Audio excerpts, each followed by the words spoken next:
Hi, everyone.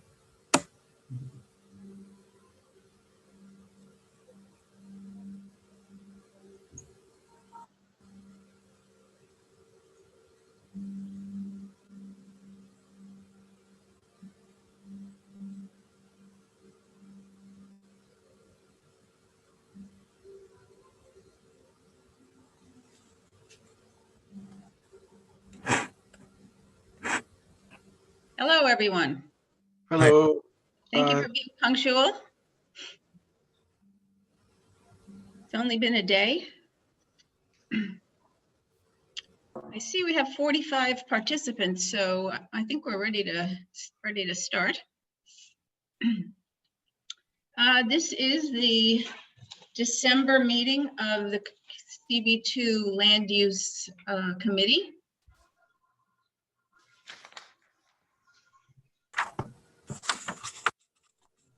We have one, there we go. Welcome all. My name is Frederica Siegel. I'm the chair of the committee. I'd like to introduce the members: Anita Brandt, Katie Bordenaro, John Paul DeVerna, Doris Diether, David Gruber, Michael Levine, Donna Raftery, Sandy Russo, Susan Wittenberg, and Sean Sweeney, our public member. I'd like to introduce first Carter Booth, chair of Community Board 2. Hi, everyone, and thanks for joining us. I just wanted to remind everybody and inform those who may not know that New York continues our state of emergency. It was enacted by the governor in March 2020. COVID-19 is hitting its one-year birthday.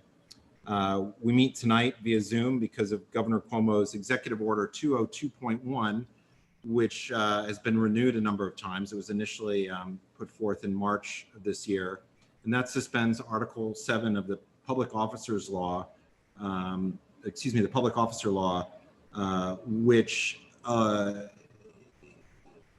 allows or permits public bodies to meet remotely by conference call or similar service, provided that the public has the ability to view or listen to such proceedings. I just want to note that there's no mandate in the governor's executive order that the public be allowed to participate, but community boards and Community Board 2 specifically has been following our general procedures to allow people to participate. Yesterday, the United States recorded 2,534 deaths. There are 215,586 new cases of COVID-19. Those deaths were a result of COVID-19. And there are currently 104,600 people hospitalized. And New York City's on the verge of potentially ending indoor dining again. Those are the circumstances that we find ourselves in today. And I just wanted to remind everybody of that, that this is not meeting as the norm. We're under very specific circumstances, even though because of the passage of time, we might feel that way. I'll turn it back to you, Frederica. Thanks. Thank you. Did you want to go through the protocol for the meeting? So for people who are new to our community board meetings, please read through this. I think we can probably give about 2-3 minutes this evening. If we run into trouble, we may have to reduce the time, but we would like to hear everybody fully. Please be respectful. When you're talking about the land use application, please address specific areas.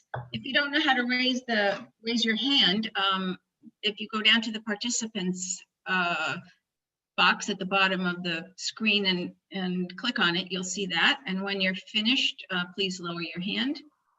Everyone will be muted until it's your turn to speak. And if you don't get to speak fully, or if you prefer to write, you can send your comments to hello@cb2manhattan.org. We're here tonight to do two things.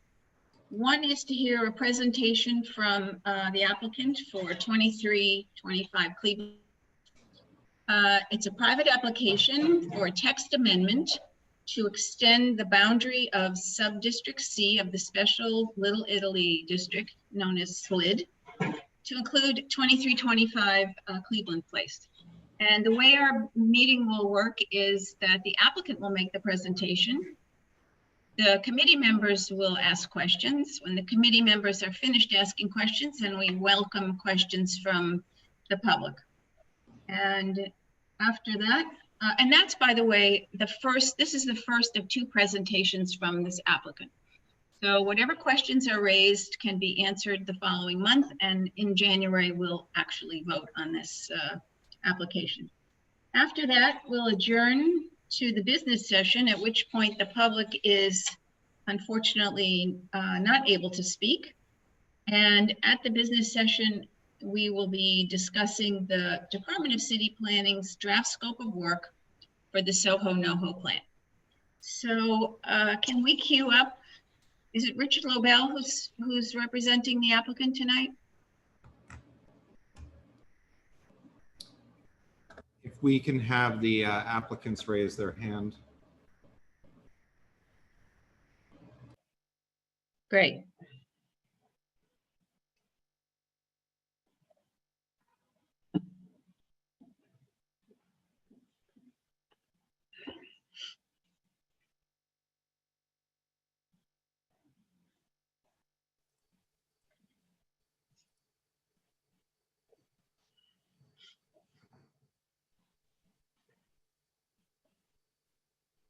Amanda, will you be doing the presentation?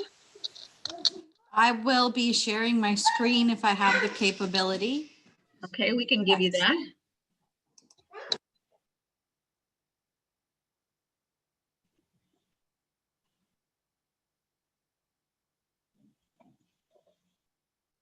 And I'll be running through the presentation, although please be advised that any baby noises are from Amanda's new baby. Not mine. Okay, Frederica, may I start? Absolutely. Mm-hmm. Good evening, and thanks to the committee for hearing us tonight. I'm joined by Kenmare Square LLC, which is Joyce Reese, who's the applicant, should be here in the on the Zoom as well. And Amanda and I are here tonight to present 2325 Cleveland Place, which is a zoning text amendment. You'll see on the screen over here, this is basically the building type which would be permitted pursuant to this text amendment. And we'll walk through exactly what's sought pursuant to the text amendment and why we're seeking that. So Excuse me, Richard, can we just make it clear that it's not the big building that you're talking about? Correct. Yeah. Do you want to step back for a second, Amanda? Okay, good. So 23 to 25 Cleveland Place is incorporated in this dotted line right here. And what's really to note, and you can just take a look from the plans on the screen, everything to the right of that highlighted area is within Subdistrict C of the Little Italy Special District. And as such, those buildings can be built to a height of 8 stories or 85 feet. Everything to the left is within Subdistrict A, which is only permitted to be built to a height of 75 feet. However, you can see the rather large building on the corner. This is a pre-existing building from 1926, which rises to a height of 136 feet. So essentially, there's everything else on the block, which can either be built to 85 feet or is already built to 136 feet, and then there's odds. And the goal of the special district text amendment here is merely to move one sub-district line and allow of the lot, but to just allow half of the lot to go to that same height of 85 feet. So Amanda, can you advance one slide? To cut to the chase of what's really sought here, you'll see the red circled area, C61 and C62. Although we've come to Community Board 2 before for rezonings, that is not this. This is a special district text amendment, which takes that little line, and you can see to the right, there is a Little Italy area C, and to the left is Little Italy area A. It takes that diagonal line, which currently is crossing lot 11. It's a diagonal line that crosses lot 11 and shifts it 25 feet to the left. What does that enable us to do? Right now, lot 11 can build to a height of 85 feet. Lot 13 next to it can build to a height of 75 feet. Doing this enables us to basically allow lot 13 to be built to a height of 85 feet. That's the crux of this application. It also allows for more lot coverage. So right now, there's a 1-story portion that's proposed in the rear. And right now we could cover half of that. We could cover the side that's to the right with full lot coverage. So we could have a building there, while the left portion would need to remain an open lot. But with this text amendment, we'll be able to cover that as well. So it basically just allows us to even out the building and provide for a contiguous street frontage. So this is to get into the more technical aspects. 23 Cleveland Place, Lot 11 is partially located within Area A and Area C. Lot 11, given that it's got a majority of its frontage within Area C, is able to apply all of the Area C regulations to that lot, whereas Lot 13 is located entirely within Area A.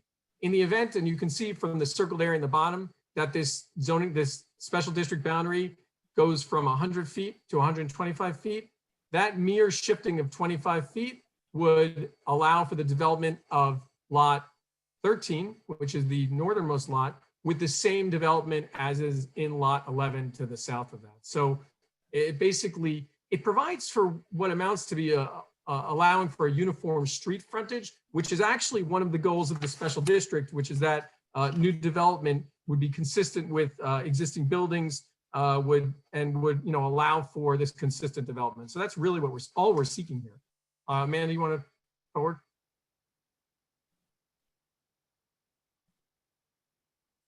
So again, not to belabor this, and we're happy to answer any individual questions from the committee after the presentation.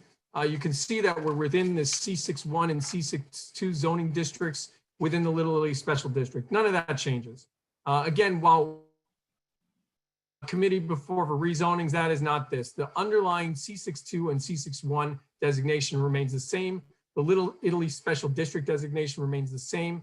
It's just that this sub-district line goes 25 feet north and provides what we think is a more equitable situation for this one building. Next slide, Amanda.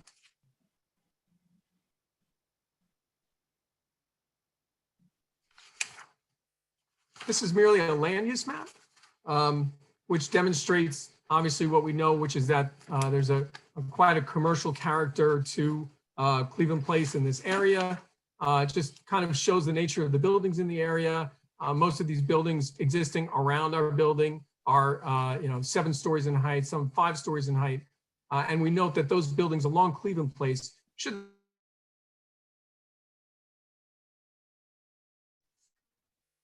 in the coming slides, we show some pictures of the street frontage. Right now, there are 2 existing buildings, 3- and 4-story buildings with commercial ground floors and residential tenancy above. The buildings are relatively, not in the greatest shape and could definitely use some repair and some updating. So when the applicant approached us with this several years ago, this was really kind of a modest application in order really to just do this as a development project. It allows us to flesh out the buildings, provides for an easier floor plate, a more uniform floor plate, allows for ease of construction. Since that time, and since we've had COVID, things have only gotten more challenging. So we're really hopeful that we can proceed with this application and what we view to be a very minor change and allow for this to complete the development. Again, as Amanda shows you here in the circled area, you see Area C. This would really only affect this one lot. So it's basically, we looked at this with city planning and they said, okay, it makes sense to us because it allows for this uniform treatment on the street. And it really allows for fairness in that, again, the corner lot is built to a height of 12 stories. Next slide. So the remaining slides run through the existing site plan. We showed you the existing site plan to start out to show you where this district, the sub-district line is moving. And then we go through what the existing development is, again, 4 and 3 stories. We are proposing to redevelop these sites. This would be done regardless. It really just becomes a matter of whether or not we're able to raise the street wall of both buildings to 85 feet, allow for one uniform building frontage, and also to allow for full coverage of the building at the rear. To the extent that retail is proposed on the ground floor, you would have one uniform retail space which would allow for full coverage in the rear. We note that lot 18 to the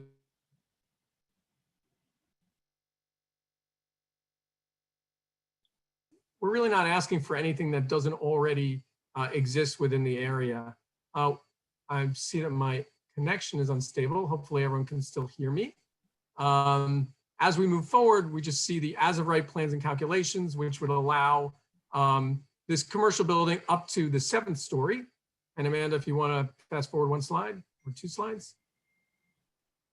This would be under the proposed site plan.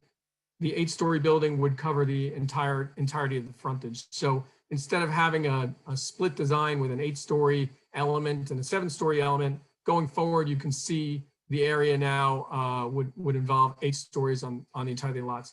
And Amanda now shows you this slide, which we added to show the proposed building beyond the as of right. This is really, again, only on that lot 13 and shows you in this pink area, the area where we would be able to now even out the building and add this floor above the 7th story. I think, Amanda, that may be the conclusion of the presentation. This is just an elevation. Again, city planning asks us for these sample elevations just to demonstrate what we could do. This is merely an illustration showing the building that would be produced. And again, just kind of this one slide to show you the existing ground floor conditions on the surrounding lot. You can note that lot 18 and lot 19, both of which we touch to the rear, are built into the rear lot line.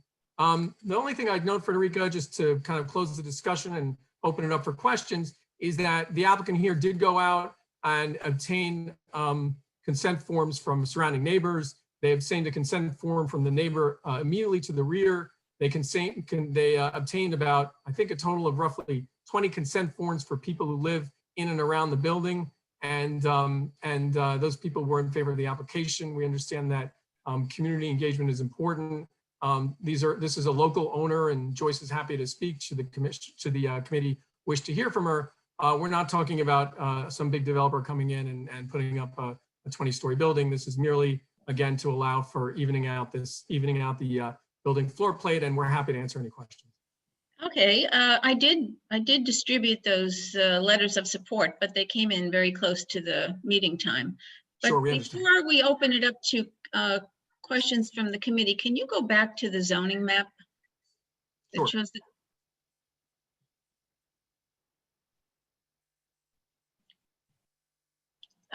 no, keep going. I think one more. No, the one, the gaily colored one. Oh, the land use map. Yeah, sorry. Okay.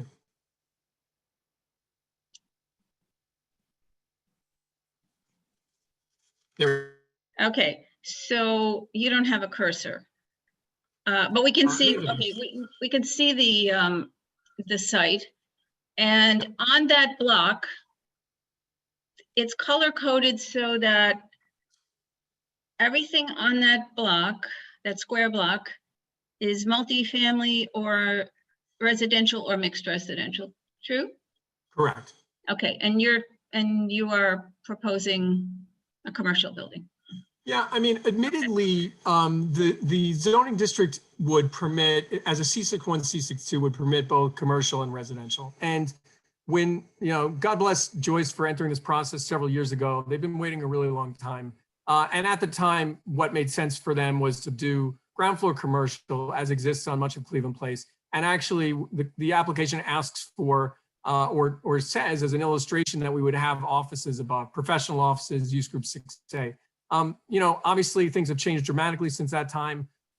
This really would allow us for this building type. So really what we're seeking is the ability to add bulk to that one floor. As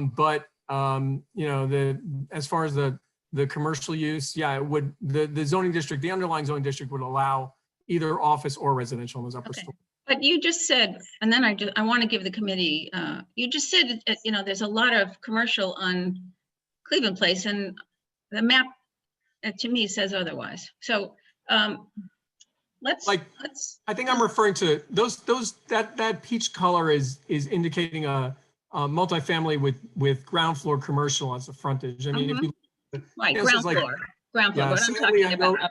Right. Yeah, sadly, I know this area well because Helen Ficalora, the jeweler, is on that block, and I bought many pieces of jewelry for my wife. It's one of her favorite jewelers. So Okay. I work around that area a lot. Okay, so now I would like to hear from people on the committee who have. I have a question. questions. I know, but I have a question.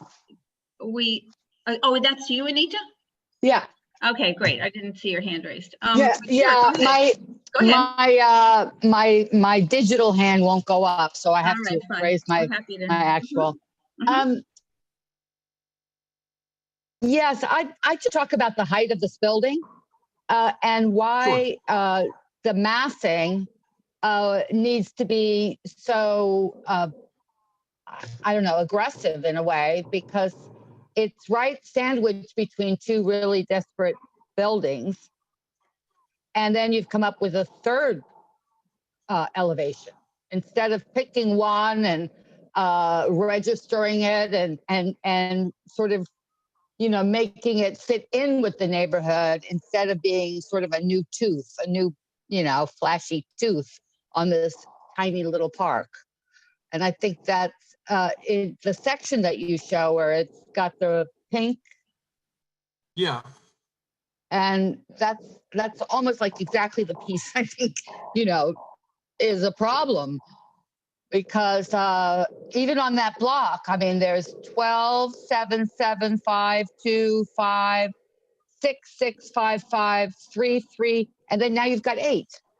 I don't understand that. Yeah, So, I think there's two ways to look at it, and city planning kind of looked at it this way. Number one is that when you're looking at the buildings to the south of us and the building to the 136-foot building to the north of us, you know, in essence, if the building types remain the way they were, then you basically would have a step down from 12 to 13 stories down to 6 stories, with our buildings being at currently permitted 8 and 7 stories or 8 stories. So if anything, it kind of is like a transition from the 13 stories to the 6 stories. But I think more importantly than that, and you can see the buildings there, what city planning looked to was the special district regulations and the fact that should the buildings, the 6-story, 5-story, 5-story building redevelop, if they demolished and redeveloped, all of them would essentially redevelop and would be able to redevelop with an 8-story building. So they're looking as much to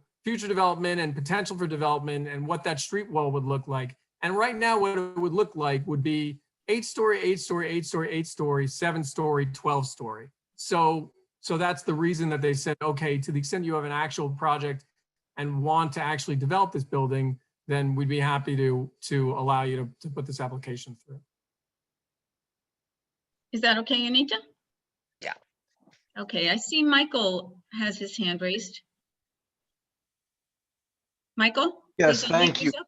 Yes, thank you. I'm seeking clarification. You say redevelop. I assume you mean total demolition of the 2 existing buildings and replacement by 8 stories. Can you tell us what would be displaced from the site right now? How many residential tenants are there currently who would be displaced, and how many commercial tenants? Sure. So there's 2 existing ground floor commercial tenants. Lot 11, the 3-story building, has 2 residential units, and lot 13 has 5 residential units. So it's a total of 7 residential units and 2 commercial units in the ground floor. I'm happy to have the applicant who's on with us talk about that if you'd like. I would tell you that the residential tenants right now are, and I know one of them, at least one of them is on the call, are month to month. They are they're basically have allowed, and you know, Joyce has owned the building with her family for I think close to 15 years. They've consistently allowed tenants to remain on month to month basis, so they have, you know, to the extent that it's difficult or challenging for them to enter into longer terms, they do that. There's generally a good relationship there, and they've been kind to those tenants. The proposed redevelopment in the future, and again, you know, with COVID, we don't think that any development here would happen, honestly, for years, would potentially have either residential or commercial. But the understanding would be that, you know, at that point, the tenants would have at least a year worth of notice in order to potentially move out of the building. So it's not an imminent situation. And again, I think they've been fairly good to the existing tenants and have allowed a lot of local neighborhood people, residents, artists, etc., to remain in these units at really preferential rents. Are they rent stabilized or no? They're not. No, okay. Well, Michael? one additional question, would they be offering any relocation assistance, allowances, anything of that nature when it comes to they're being removed from the building? I probably have to put that question to Joyce directly. It's something we touched on and I think if the committee, wants to discuss it, that's fine. But I know that they have other buildings, so there's a possibility there. But again, I mean, it's potentially a tough situation, but it's one which, we honestly don't see happening until 2023. Okay, thank you, Michael. David? Unmute yourself.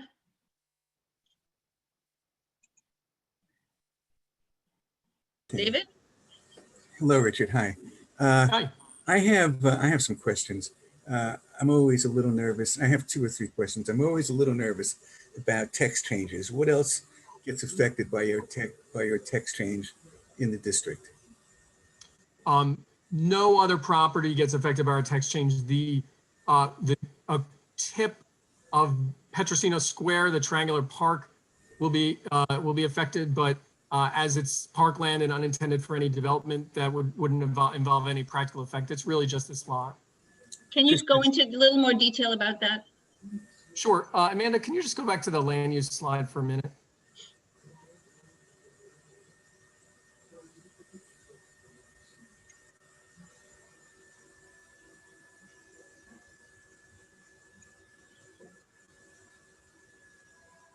Could even be the tax map. It's the first, whatever, right there it is. So, so if you can take a look at the red highlighted portion, when you move that 5 feet, an additional 25 linear feet of Petrosino Square gets included in sub-area C. So it's not, from a practical standpoint, there's no other development site which is so included that anything would change. Okay.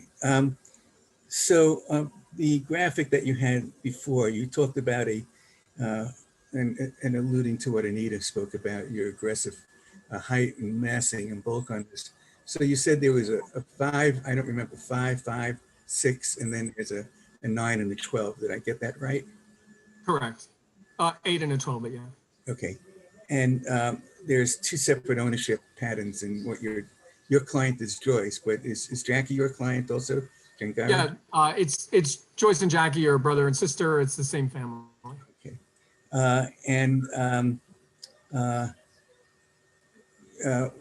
Rather than the text change, why didn't you consider a BSA variance if there's a hardship?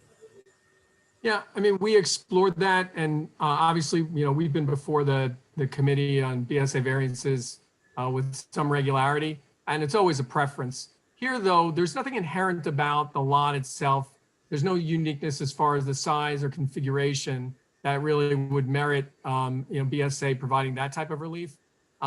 It's really just a matter, and the underlying zoning is good. It's C61 and C62. It's just a matter of that one thin little area C line and the fact that it covers one property and not the other. I think really, in retrospect, it would have been great to have that opportunity, but it's not the type of application that BSA would really accept. And city planning, once we demonstrated that each of these other buildings on the block either could be redeveloped to a height of 8 stories or 13 stories in the case of the corner building, they felt that going forward, it was equitable to allow this one lot to have that same treatment. Well, what's in the future, we don't know what will be developed. Right now, we just have the ability to look at the existing conditions. So I guess what you're saying is that you couldn't make a case for a hardship if you went to the BSA, a financial hardship, to build it as of right. So you're coming here And I'm not 100% sure what we're doing here, besides you're wanting to build a bigger building and you don't have a financial hardship to build it as of right. Why are we here, Richard? Right, so in BSA, when we make our findings, it's site uniqueness, financial hardship, and character of the area. And we know we do this day in and day out. Yeah. Right, so we've got it. So if you have a regular rectangular lot, there's no particular financial hardship. It's BSA doesn't allow you to say, okay, the zoning regulations are what. I think you froze. The text amendment. And the reason is because we've got the special district regulations. Which, Richard, can you just repeat what you said? Because you froze up and we didn't hear your last oh, I'm sentence. sorry. No, it's not your Right, so, I'm sorry. So BSA waivers, obviously, you have to make your findings. There's got to be financial hardship, but they don't allow you to apply, to basically say that the zoning regulations themselves are what's driving the hardship. It has to be something inherent in the lot. Here, it's basically inherent in the text itself. The fact that every other property on this block but ours can build to a greater height is merely a construct of this one line, which we're trying to move 25 feet. So we'd like to go to BSA, we can't. The applicant here has really kind of been at it for, it's closer to 4 years in all honesty. And that's where we're hoping to put this through. Okay. Other committee members, if they have questions. All right. I don't see any other hands up. And I actually had a couple of questions. Could I ask a question? Sean? Certainly, Sean, sure. So I guess Yeah, I have one too. Sorry. I think it was David who talked about compensation for displacing the tenants. And we haven't really heard, except you say the owner will comment on that tonight. And secondly, because you said they might have other buildings they could offer, but that's then someone else is going to get displaced. So, Sure. But what about you talked about the other buildings to the south being developed. Aren't people living in there?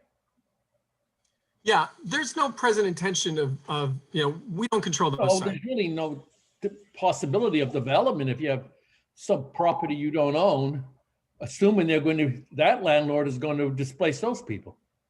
Yeah, we don't control those sites. I think that Right. city plan was merely looking at the fact that those buildings have the opportunity to go to that height. And to the extent that one day it's Manhattan and they redevelop, then everyone else on the block ends up at a height of 85 feet or greater. I have Joyce, who's should be on the call right now. And to the extent that, we want to just talk to her briefly about potential compensation to tenants or assistance in relocation, I'm sure she'd be happy to answer. Well, I think we're going to hear this again next month. Okay. So I'd rather go through the gamut of everybody's questions and then we can circle back. Sure. I have a quick question. Anita, are you, okay, that's you, Anita? Yes, I'm sorry to interrupt. Mhm. Is that all right? Sure. Go ahead.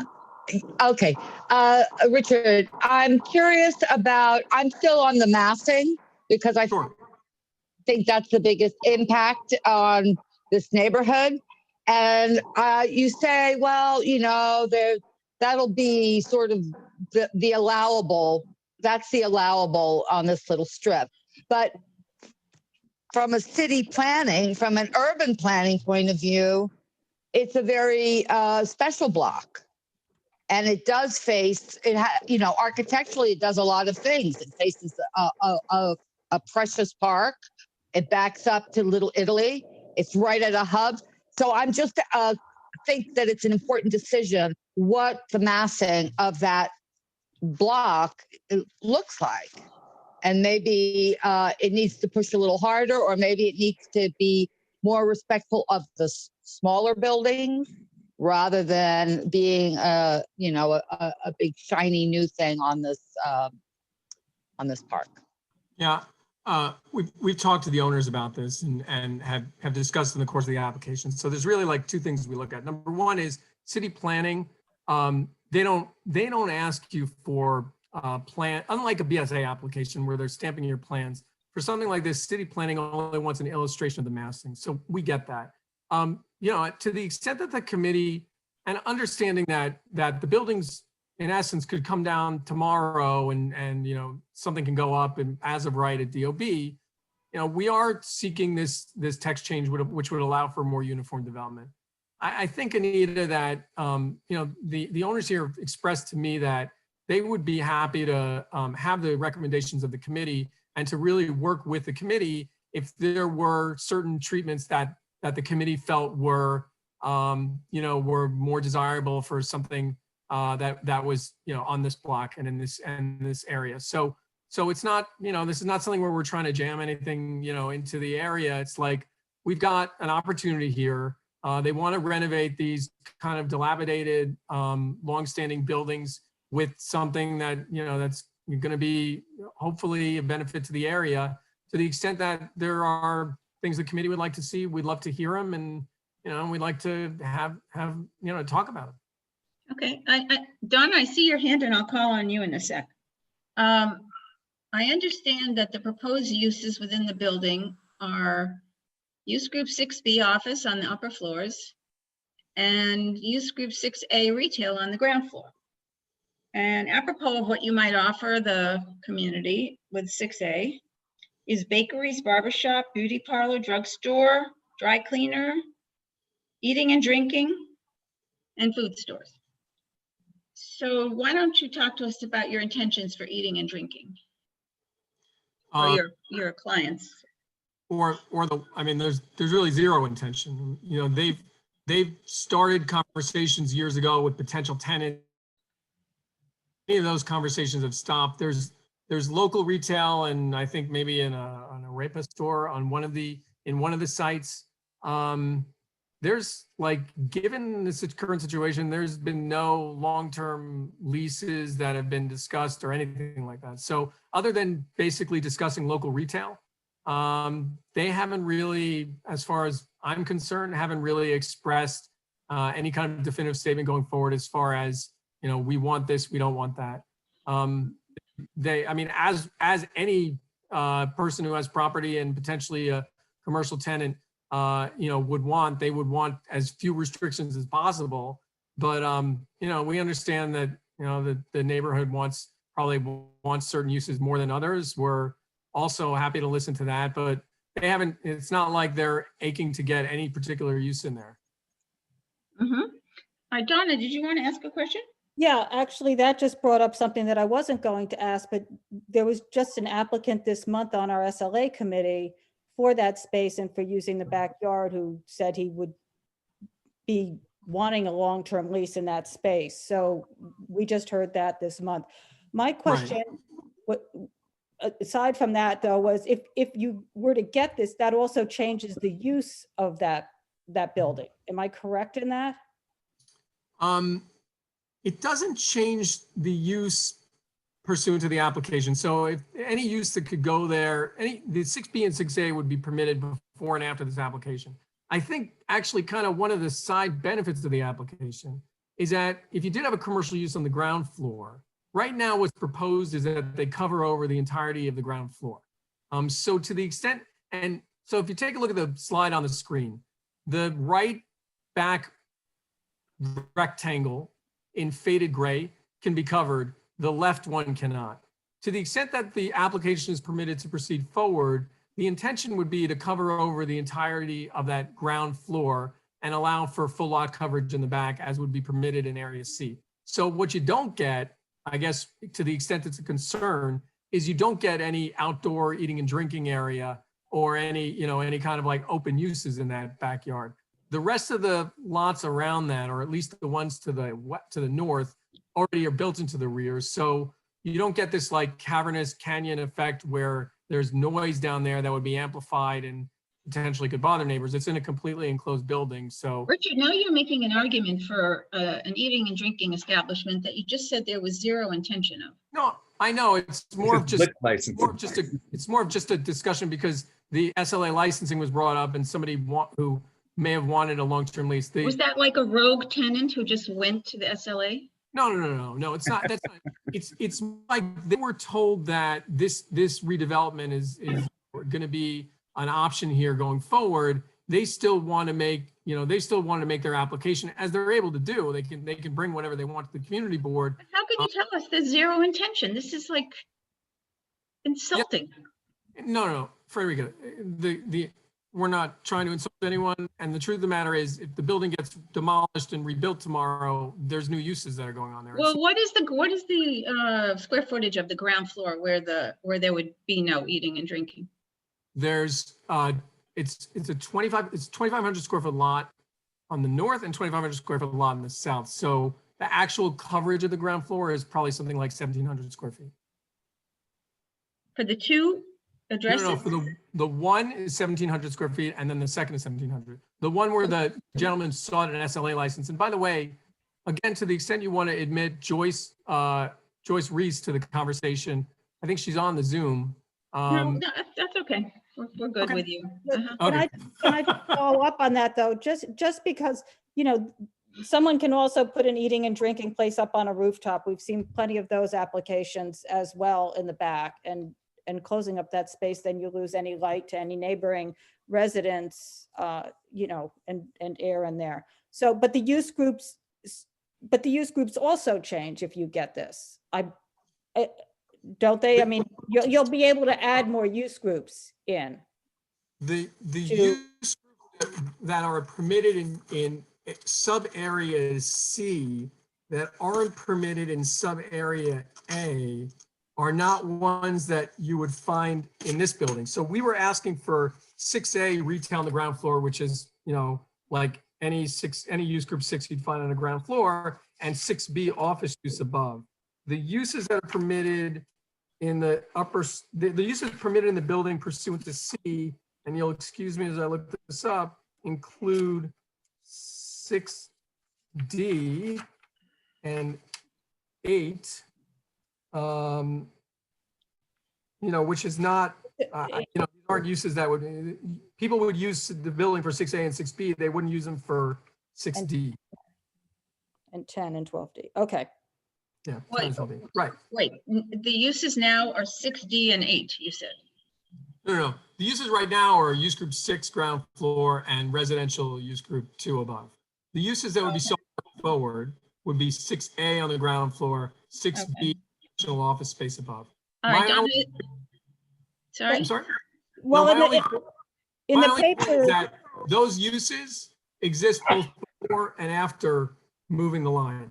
They're nothing would change. You're allowed to have 6A and 6B today. You can have them a year from now. There's, the other uses are not, you just don't really find them. Mm-hmm. Donna, do you want to? okay, yeah. The last thing is that I just find interesting about the residents is if this were to go through and nothing would happen for at least a year and they'd get a year's notice, why they have month-to-month leases now and not a year lease, which doesn't. I think to a large part, it's because a lot of them don't have the financial wherewithal to sign an annual lease. Like it's something I think which is advantageous to them. They're able to go month to month and just pay on a monthly basis. Okay. No. Thank you, Donna. Carter?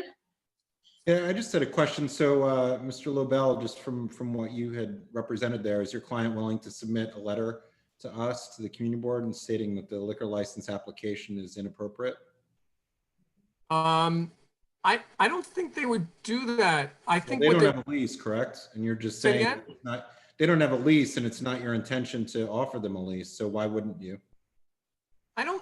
I think that the intention, and please, to the extent you'd like to ask Joyce, she's available. Well, you know what? This is a topic you can put on your list to be answered next month.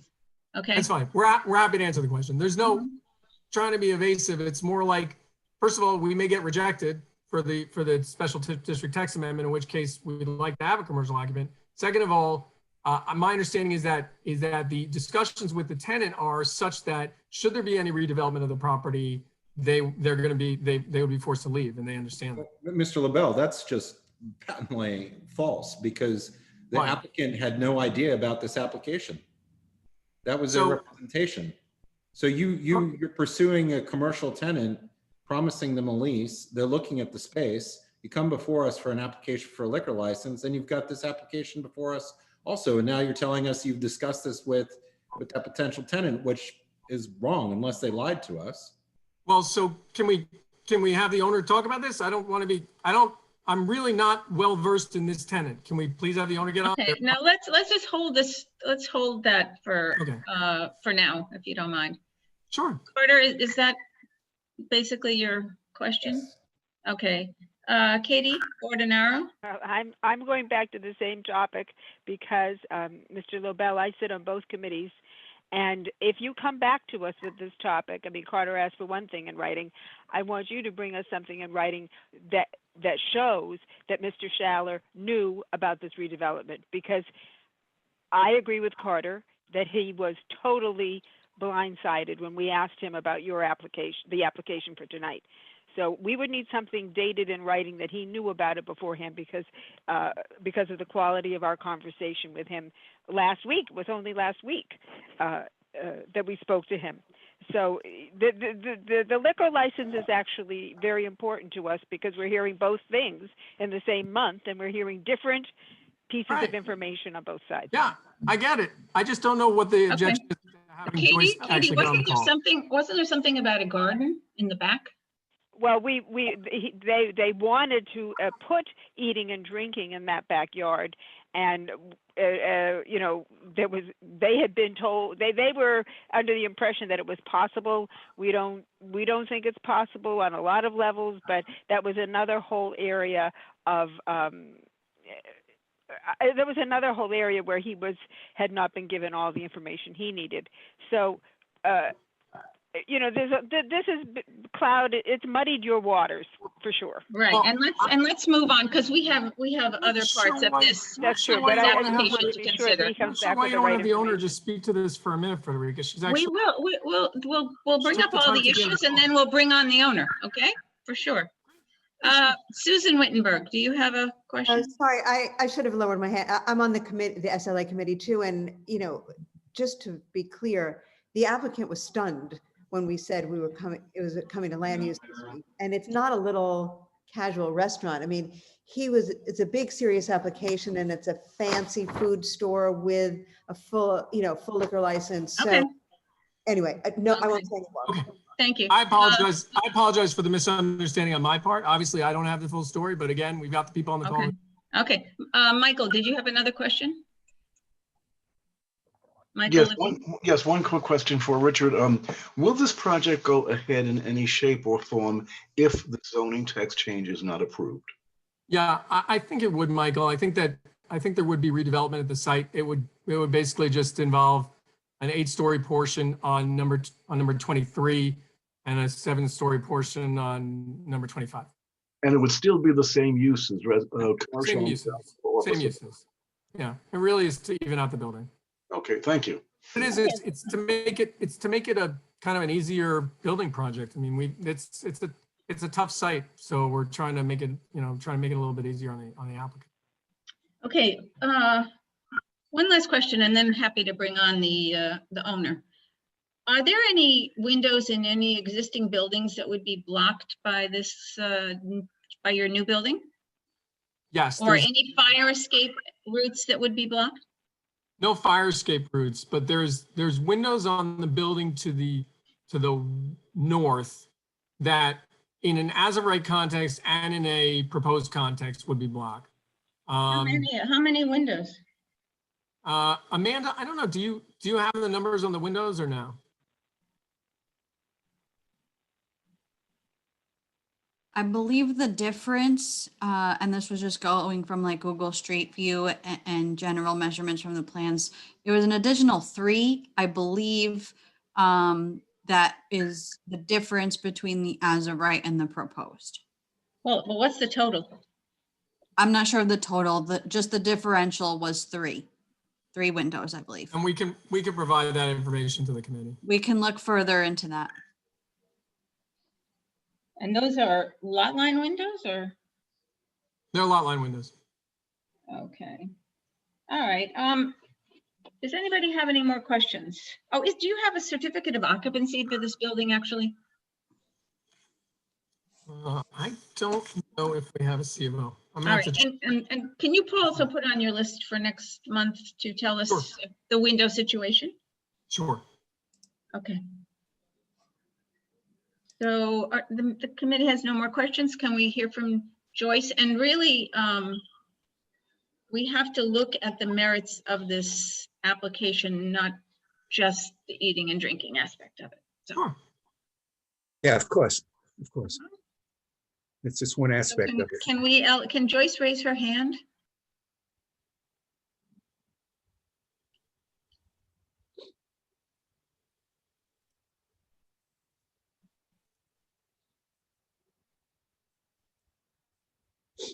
Carter, do you see Joyce? Oh, I see her.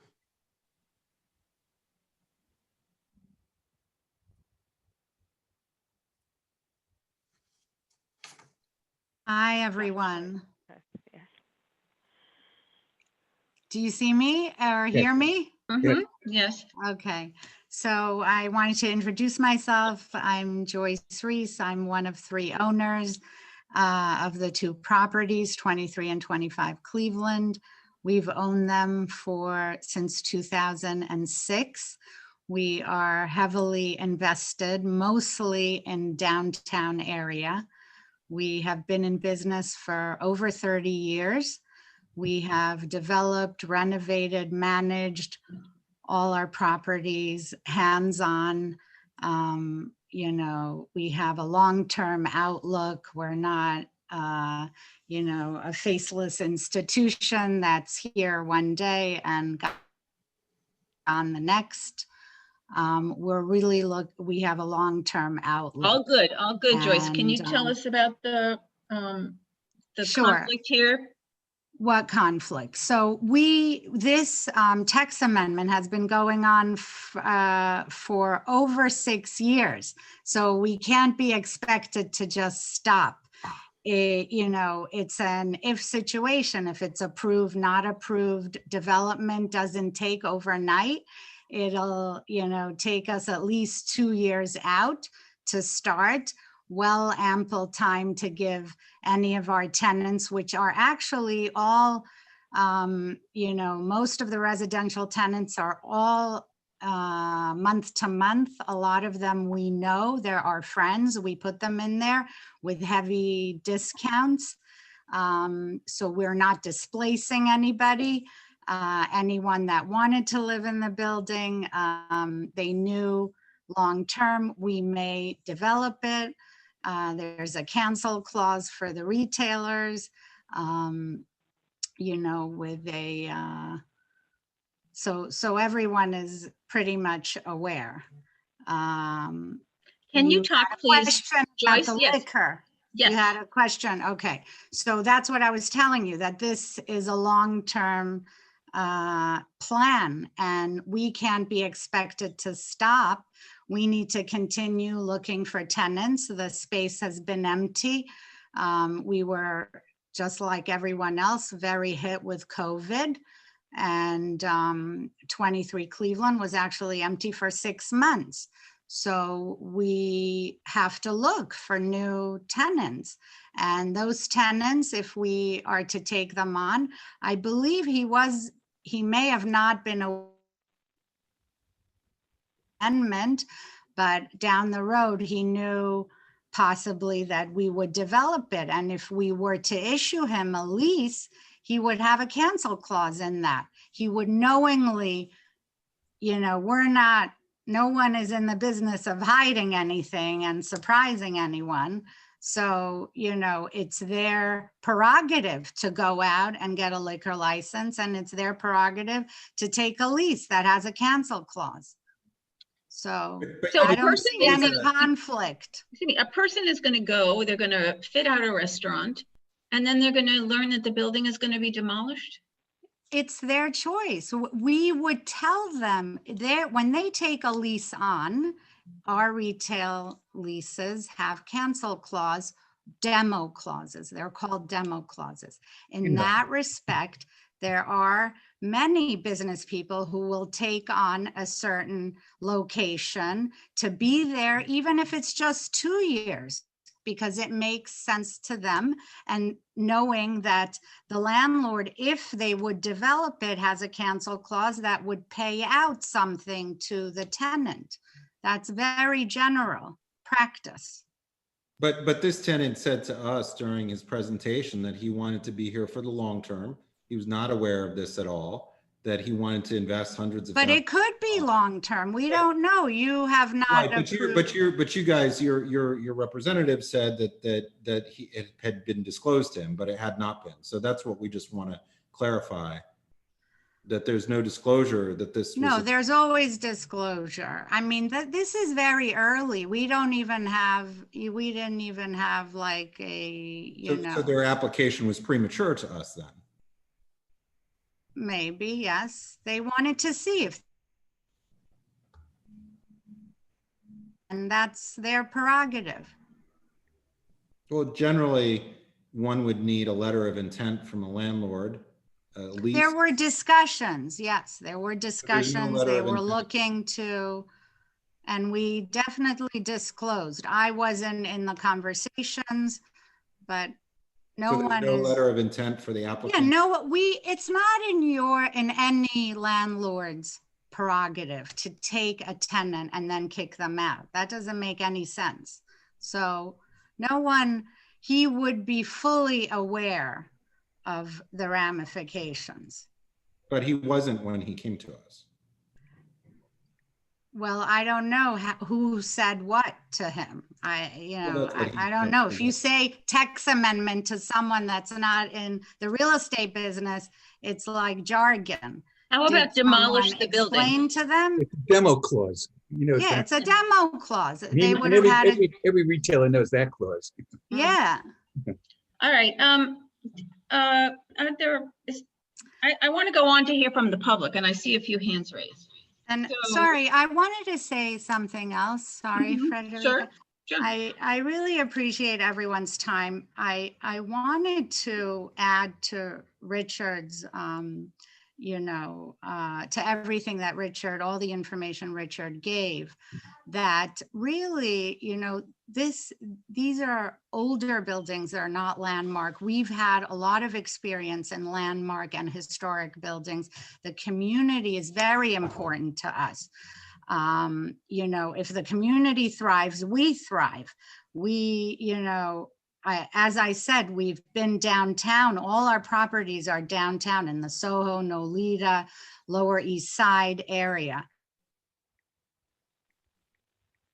Was that, as of right, we have right to develop this site. The only difference, to make it very simple, is that we happen to own both buildings, and one lays on one zoning map and the other one lays on another.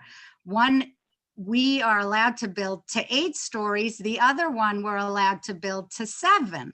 All we're asking is to have it even. We're not asking for the moon. We're not asking to build 50 stories, and we're not asking to build something that is out of character with downtown.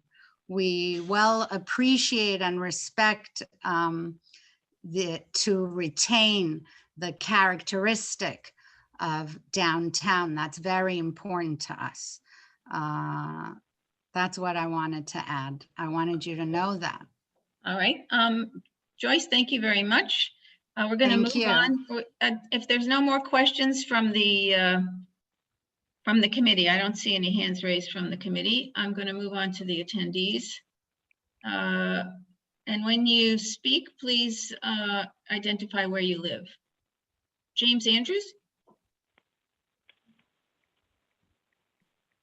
Unmute yourself. Hi, I'm James Andrews. I live at 205 Mulberry Street, which is the building directly to the east of the development site, the 6-story large building.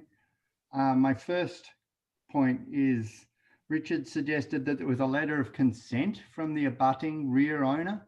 That would be my building, and I believe there's a number of the residents in this building on the call who are very worried about this project, and I can't believe that anyone from this building would have provided a consent for the application. My main point is I can't believe that Richard's trying to pass this off as a minor amendment. It has a massive impact on all of the residents in the block and the rear yard for all the residents. And I've seen estimates that there's 175 residences abutting the block. if the size of the mass makes a huge difference to us. If the rear yard is raised as proposed, it's now on the second floor. If that's used for any form of entertainment or promotion or whatever, then it's going to be much more noisy. It's going to be much more an imposition on privacy. Also, the size of the rear yard is reduced, albeit on the second floor. In the plans that you've proposed as of right, the rear yard is 39 foot 11 inches because that's the the maximum mass you can have on the site. In the proposal, it's reduced to 30 feet. You've also removed the 10-foot setback on the 7th floor in the as of right proposal versus the 8-story facade on the front of the building, which you're requesting. There's a tree in that back garden, which is effectively the only greenery that a lot of those residents facing onto the rear garden see, and that's going to be lost because you're now going to build out the entire lot boundary. I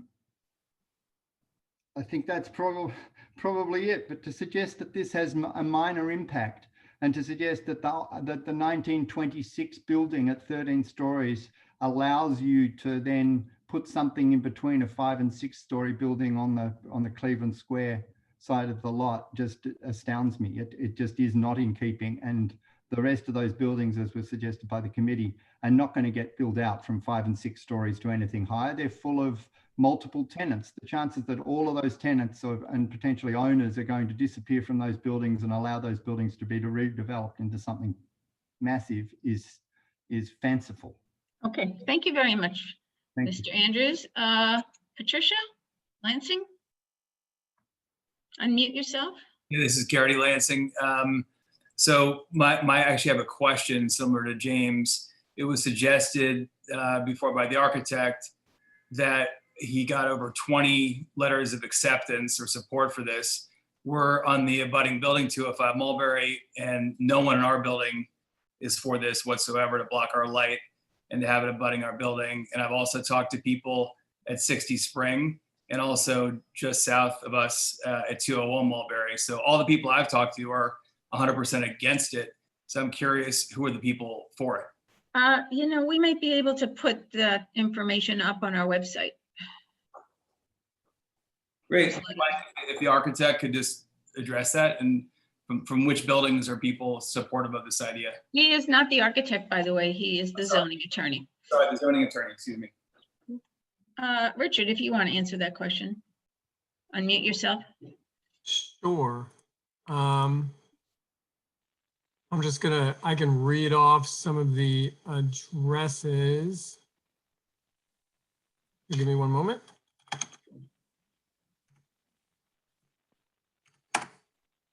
Obviously, if there are indeed 170 residents that are impacted, I'm doubtful that the speaker knows all of them. So it's possible that there are 20 people that he doesn't know that were consenting to the application. Of course, I've only been in my building since 1982. I don't know that many people. Right. I don't know. We've got signed consent letters. So we've got from 56 Spring, we've got from 203 Lafayette, we've got 63 Spring. I'm just reading off all the addresses. There were 21 Cleveland, 19 Cleveland, 1B, 199 Lafayette, 212 Lafayette, 225 Lafayette, 17 Cleveland. None of those are on our, I mean, well, the ones on Cleveland certainly are on our block, but yeah, it'd be great if you could post those on the website. Well, so Frederic would have to do that. Yeah, we'll do that. To my knowledge, none of the ones, other than ones on Cleveland, none of the ones you just mentioned are actually on the actual block. Right. So, I mean, just as a matter of course, typically for zoning and land use applications, the agencies request consents from anywhere between 400 and 600 feet of the site. So it's probably like. I understood. It is I think the implication before the EU, there was an implication that there were people that were abutting the building. Abutting to me means touching. All right, Mr. Lansing, we typically don't have back and forth. I wanted to, well, that's okay. I just wanted to give Richard a moment to reply. Of course. So was that your question? Yep, thank you. Okay, thank you. Marna Lawrence, please talk.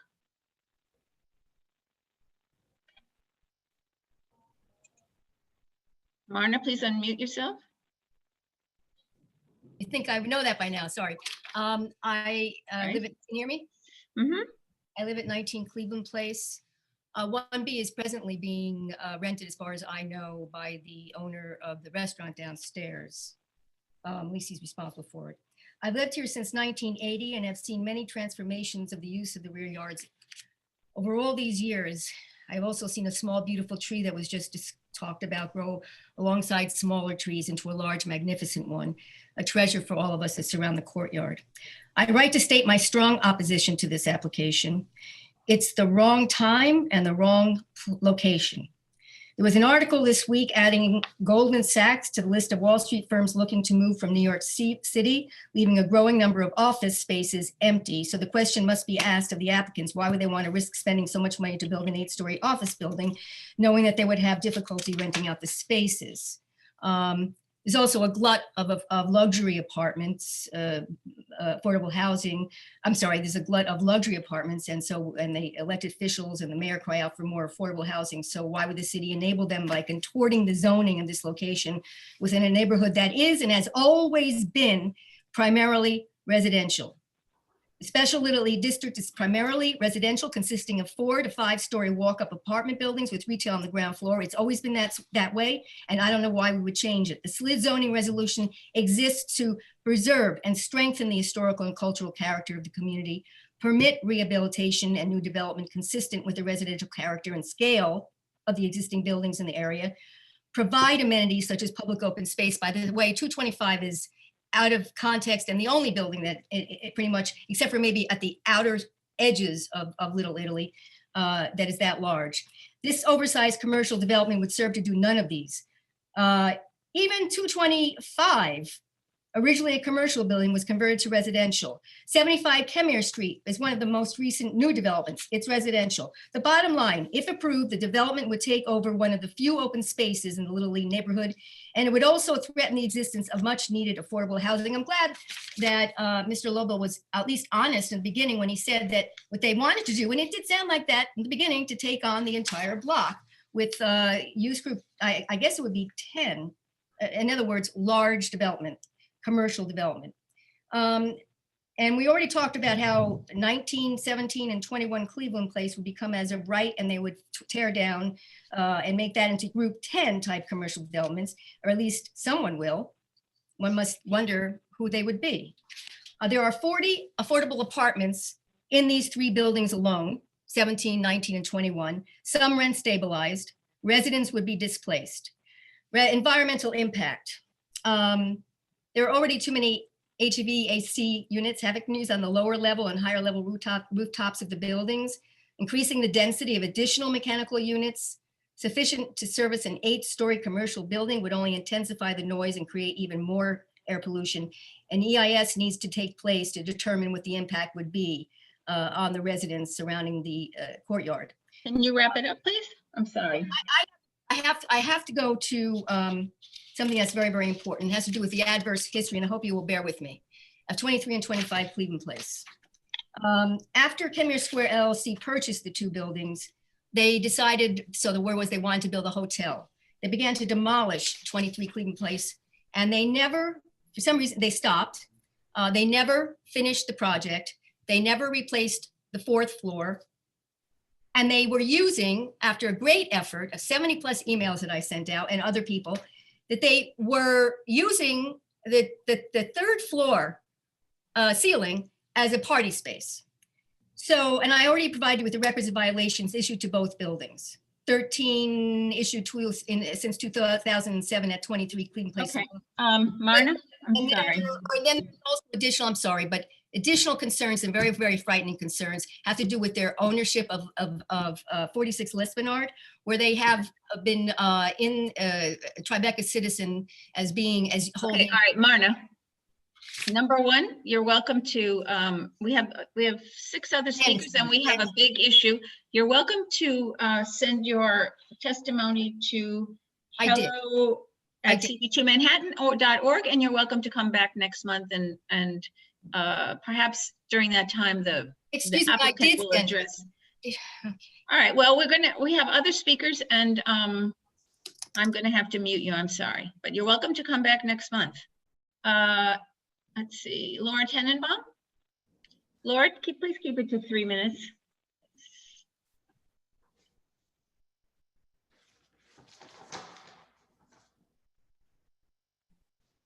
Okay, now I'm here. Great. 3 minutes. 3 minutes. I did send in a written statement to you. It's way too long to read. I hope you do read it if you have not yet, because it really goes into detail. I'm struck, the bottom line of what I wrote is that if anything, use group C should be done away with entirely. The area is almost entirely residential above ground floor with small retail on the ground floor. And Kenmare Street, which the applicant cites as the baby for showing use group C, is becoming more residential, not less. We don't need a big box store. And the fact of the matter is, there is a real difference between C and A. And that difference is that in C, you can have public dormitory, which is why there is an NYU dormitory just south of that block. You can have automotive, which isn't really much of an issue.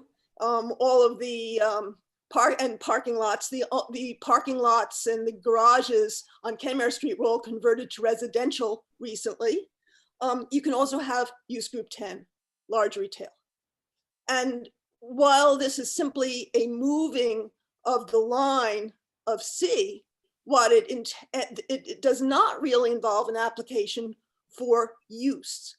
Therefore, they can tell you that they're going to be putting in an office building, but there's nothing to stop a club or a big box or a large store going in there, or a large restaurant with outdoor seating in the back going in there. There's nothing to stop that. And there is a big difference in use between C and A. The fact of the matter is, the only reason C stretches as far as it does is because when the Little Italy district was created, they put everything 100 feet in. So this was 100 feet in. It's 100 feet on each side of each corridor. There's 100, when Mulberry Street spine, it goes 100 feet on each side of it.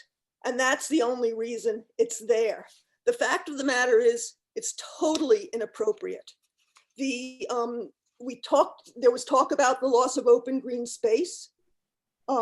This will have some shadowing, not much, but some shadowing. It lost an hour and a half of sunlight in the mornings on Petrosino Square Park. It's just not in the public interest to do this. Okay. All right, Laura. Laura, thank you very much. And I want you to know that we did distribute your testimony. Thank you. Sure. Michelle Campo, 3 minutes. Hi, can you hear me? Yep. All right, I want to preface this a little bit and just by saying about the SLID. John Zaccotti, for whom Zaccotti Park is named, was the chair of the City Planning Commission in the first part of the Beam administration. Later, he became deputy mayor. The zoning was developed by the urban design group led by then Raquel Ramadi. It was seen at the time to be a highly detailed prescription for hanging on to the many of the qualities that made Little Italy special without involving the Landmarks Commission. There were also provisions to help with the list of special buildings, usually thought of as landmark quality, which the city hoped could be preserved. Now, as you know, Little Italy's merchants and residents are under siege, and eliminating a few protections of the zoning will exacerbate the sad situations we are seeing now. Protecting the scale and texture of the neighborhood was the essential ingredient in the special Little Italy district. It should not be casually set aside. And in June of 2017, in response to a similar application for 5557 Spring Street, Councilmember Chin stated at that time she could not support a piecemeal approach to rezoning in this SLID. I'm totally offended by this application. And as for the backyards, those are for the use and enjoyment of the residents. They are for light, they are for air, they are for gardens. They are not to be built on. They are not for commercial distribution. Thank you. Okay, thank you, Michelle. Harlan Berger, would you please unmute yourself?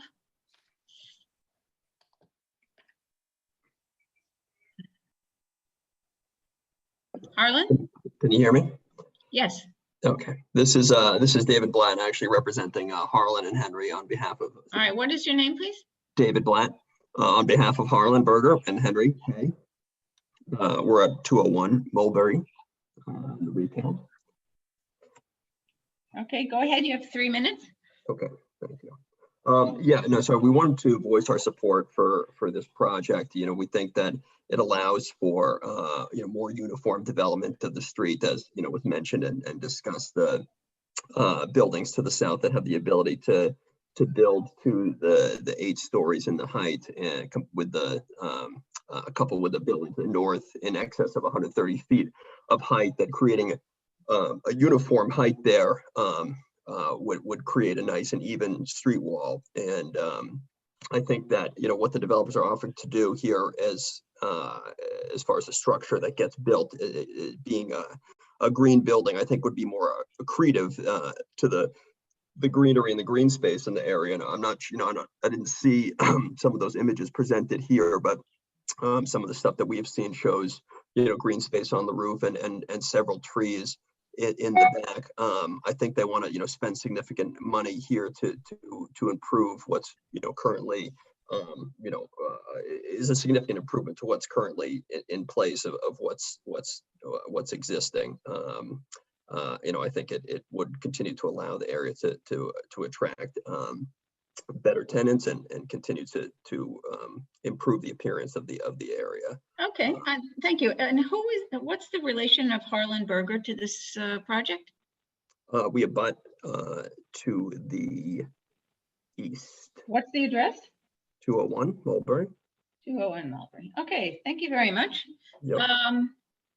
And I just want to say that, I think that they've, represented significant willingness, I think, to listen and to work with everyone. And I think that the benefits ultimately here, with the minor request, which is being an additional 10 feet, I think outweigh the benefits of any potential, of detriments raised here tonight. Okay, thank you very much. Georgette Fleischer, would you please unmute yourself? Yes, can you hear me? Yes. Wonderful.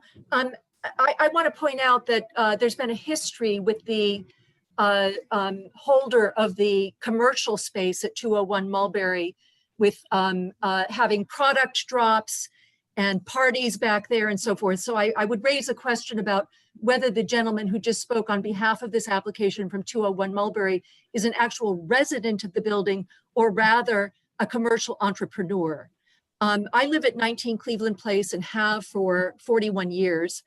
I'm also the president of Friends of Petrosino Square, and I submitted a written piece that I'm not going to retread that focused on questions of economic privilege and fairness, pointing out that I believe the brother of Miss Rice, Jack Jangana, whom I've had some interactions with, is an extremely wealthy developer. He's into doing developing in Los Angeles. There was an article that I included where he and another party made a $130 million purchase in Los Angeles. And as others have pointed out, we have many affordable rent stabilized units with long-term residents on the south of this proposal. When Kenmare Square Associates first purchased those 2 buildings, which used to be much more stable residential buildings. I mean, I know, going far back into the neighborhood, it wasn't short-term leases. There were people who had regular leases in that building. When they first purchased it, the talk of the conversion of those 2 buildings was some kind of an enterprise that was being talked about with Serge Becker, a nightlife impresario who started. Georgette, could we stick to this application? Well, my concern is that there's going to be a big club there. You know, in other words, that earlier intentions were to turn it into a private 2-building club.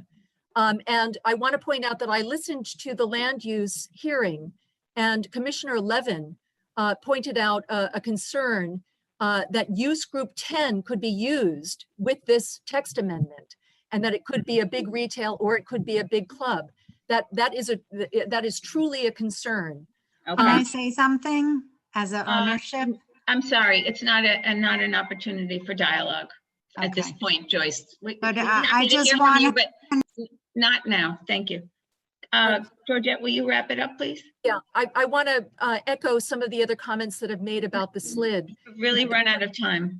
The purpose of it is in order to preserve air and light for the residents in this area, and also emphasize that it's not just the height, it's also the footprint that's going to be expanded, and the amount of loss of air and light and the number of tenants that are going to be negatively impacted by this. Okay. No small matter. All right. Thank you, Georgette. Pete Davies. 3 minutes, Pete. Thank you. Please unmute yourself. There we go. Thank you. Submitted written testimony, but I will just go over some of the points. I point the committee to the CB2 resolution to deny 5557 Spring Street, which ultimately was withdrawn. That was about filling in a rear yard. Mr. Lobel does not really, he says this will create uniformity across the street. What it does is it wipes out the internal green space that all of the other buildings on the block look onto. It will build that in, and that will be uniform concrete in the inner area. The future uses are a concern of the City Planning Commission because Commissioner Levin brought it up at the review session. And so it's not just folks here that are concerned about it, it's the City Planning Commission. The reference to Department of City Planning and the way they draw lines and look at things as if they are just development. It's really troubling to hear that, oh yeah, those are 3 buildings that can be demolished and put up. As everybody's pointed out, these are buildings that people live in. In fact, these 2 buildings had rent regulated units. One might wonder if the 6-year lapse that the owner spoke about wasn't to get around the DHCR look back at improperly deregulated units. So there's a lot going on here that needs to be looked at. Deny this application. Thank you very much. Thank you, Pete. I want to point out that Sean Sweeney put the addresses of the supporters up in the chat. And yes, we'll put them up on the website, but in the meantime, you're welcome to check the chat. And now I'm looking at Andrew Chris. Unmute yourself, please. And 3 minutes, please stick to the 3 minutes.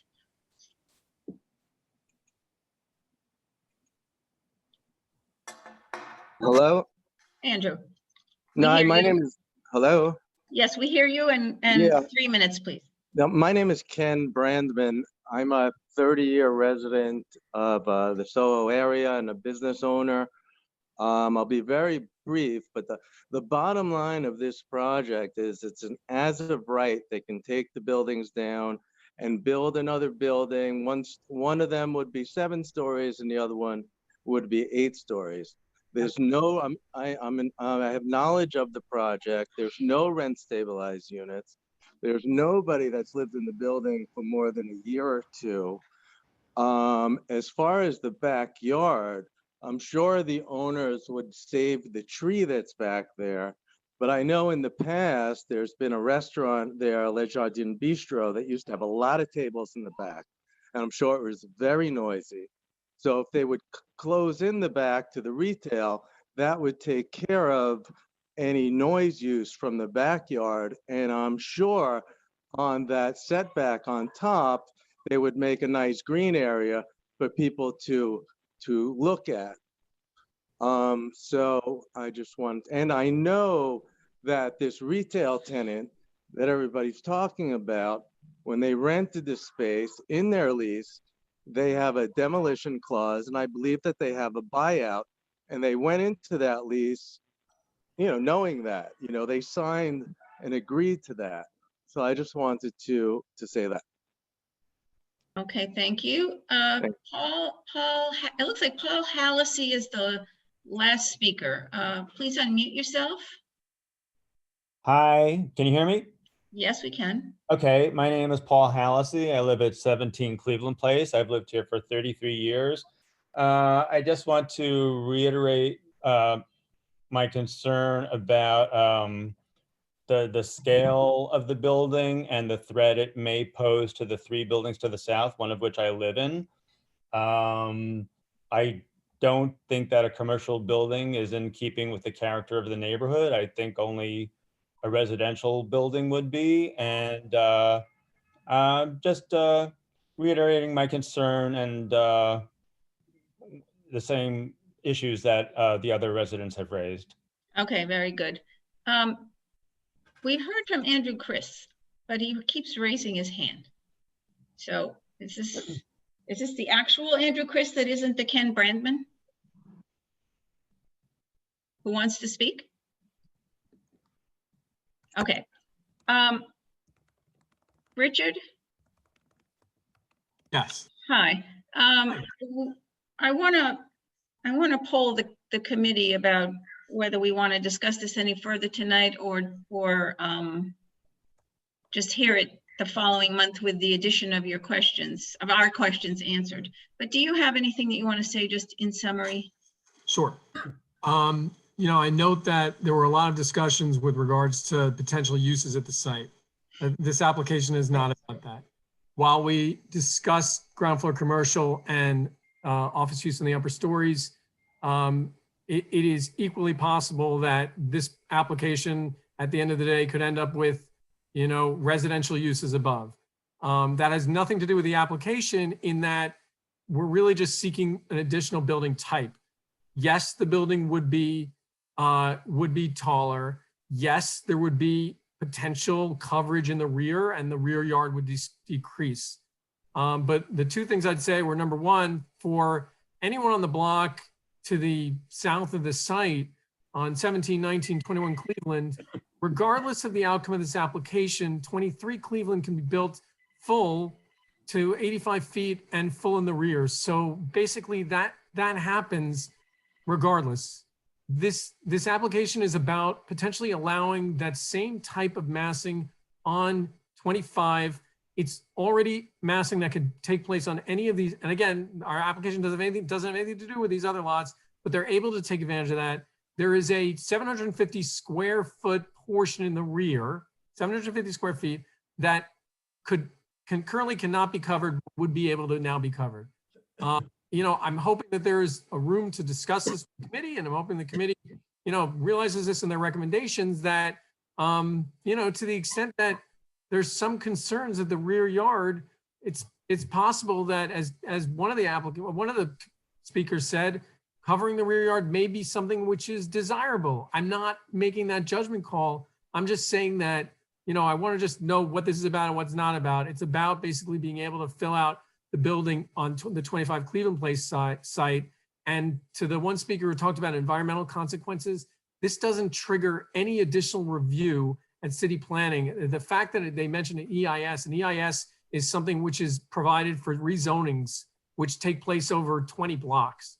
This is basically moving a line 25 feet and allowing for an additional story and a reduced rear yard. So that's all. Okay. And we're happy to, All right, Richard, I'd hope that you were the last word on this, but I see 2 more Andrew Chris's. So, wow.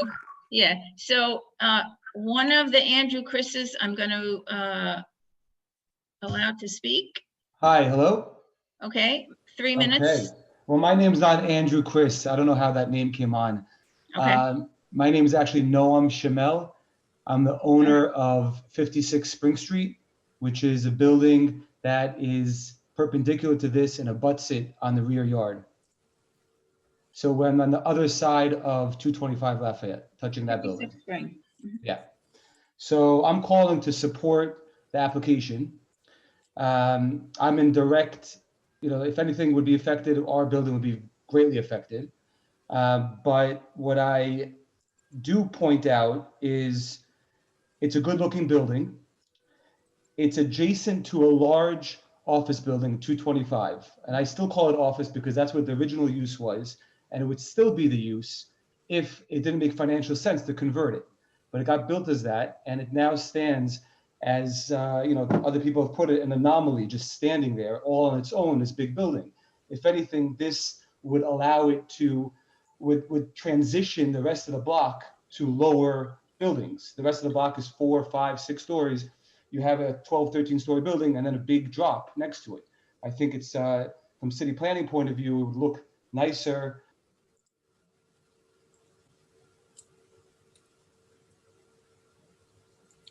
Okay. Am I still there? Okay. Thank you very much. Did you get that link from Andrew Chris? Know him? Know him? All right. Well, I'm gonna allow somebody. Can you repeat his name, Frederica? I don't Hey, know. hello. What is Hi, Frederica. Noam Shamel, Shemel. Yes, who's speaking now? Hey, Frederica, this is Andrew Chris. I shared the link. All right, Andrew, did you share the links with other people? I shared it with Noam. All right, and with one Who's other the neighbor of person, the I building. guess. I'm a resident at 23 Cleveland Place. I've been there for over 5 years now. Mhm. I know everyone in the building as I've been there the longest tenant. And this to talk about ownership, everyone has very, very happy that's been there. Everyone's basically has understanding where it's month to month because they're so happy. And, they know at one point the building will be developed and they're very well aware that they're getting a discount of some kind, as I am myself, on rent. I was also involved on the retail space and at the CB2 SLA meeting the other week. And I spoke briefly, but I just want to point out 2 things. The space that it is now, I'm not sure if anyone here has been in the space. It's 1,000 square foot, small, space in a very old building. The space in the future is like comparing apples and oranges, it's comparing it to like what would be a top tier retail space. Jeremy Schuler is a friend of mine and I brought him to the area and I hope, that could work out, but, it was always a temporary thing as, hopefully this will not take years, but very well likely developments take a very, very long time. And, I would think he understood what a text amendment is. He knew at one point in the future, which could be 3 years, could be 10 years, there's a lot of economic issues around there, but, a lot has been caught up on that, but, he's gone into that hoping that he could be a tenant there in the current incarnation of the building, but a liquor license is important to that. And there has been terms and all that has been subject to that approval. Okay. Thank you very much.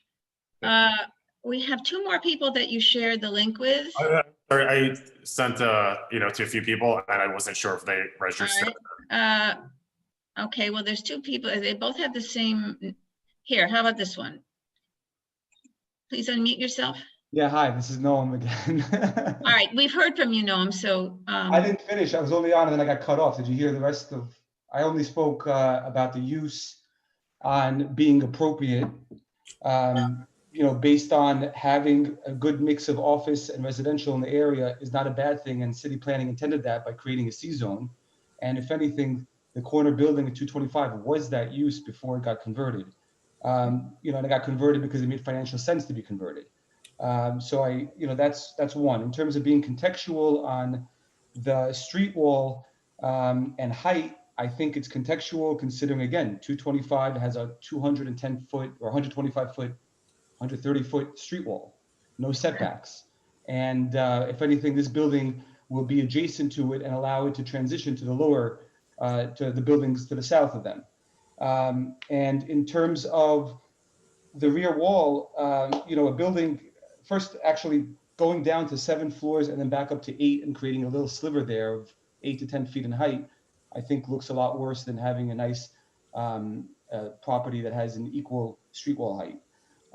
And in terms of the rear wall and creating and losing light and air, this rear wall is not going past the wall of 225, Okay. which I think is very important, because if it does go past it, I think it'll change the whole character of the backyard. But the fact that it stays with it, and I think even 5 feet within that wall, creates a situation where it's not eating up more light and air than really its neighbors would. All right, thanks very much. The last person here. It's another Andrew. Is there anybody left here? All right. Frederica, this is Donna, can I? Yes, Donna, I just want to respectfully wrap up the speakers. So I this just last one. I wanted to ask Mr. Chris a question. Sure, go ahead. Okay, so Mr. Fowler, who was at our meeting, really seemed to know, at the SLA meeting, seemed to know nothing about this. So I'm curious why you didn't inform him about all of this. As you know, this is something, and this is something some, you know, Joyce and ownership could say, you know, we've been working on the text amendment for years, and he has an understanding that there was going to be a development. I don't think he understands, you know, the phases of it, and that's why it wasn't discussed in details. The understanding that I have worked out with him, and you said one day we do hope on developing it, and in that event he would have some type of buyout, which is pretty standard, you know, the event of doing a multi-million-dollar. When he was at our meeting, he expressed that he had no interest in doing this if he couldn't get a 10 to 15-year lease, which seems that he thinks nothing's going to happen for 10 to 15 years. And the other question I have with regards to you is, what exactly is your relationship in this? Are you part owner of these buildings or Yeah. what? I live in the top 2 floors, 23 Cleveland. I'm family friends with the ownership end of the building. I work doing some leasing in the area, and I work in real estate in some various capacities myself. Donna, I know at least 2 of the people under the Chris title were real estate brokers. So that's what I want to tell you. I know them. Oh, okay. All right. So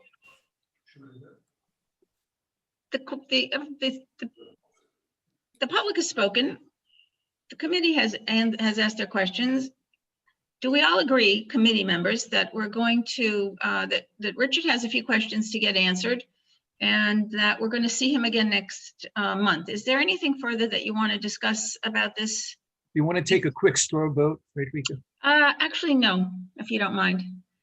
We have the 2 months, and when there's nothing we're going to do with this, the results of the straw poll, David. Frederica, Yes. I just wanted to make sure that we were accurate on our procedure. So this is non-ULURP. It's not I don't think that there's a 60-day clock. I think since it's a text amendment, there may be a 45-day clock. So I want to make sure that. Yes, that's right. And they said that that we could have the 2 months. Okay, as great. A courtesy, but thank you. Understood. Thank you. Yep, as a courtesy. So we're going to take a 3-minute break. And the committee members are going to come back, and we're going to, it's a good thing we don't have a large topic in front of us for the rest of the meeting. But when we come back, we will be discussing our response to the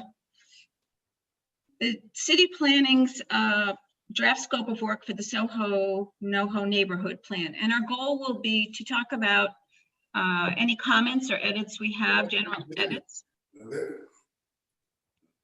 What is that? And then talk about what our conclusion of our reso we want to be. So see you all in 3 minutes. And thanks to everyone for their time tonight. Thank you, Richard.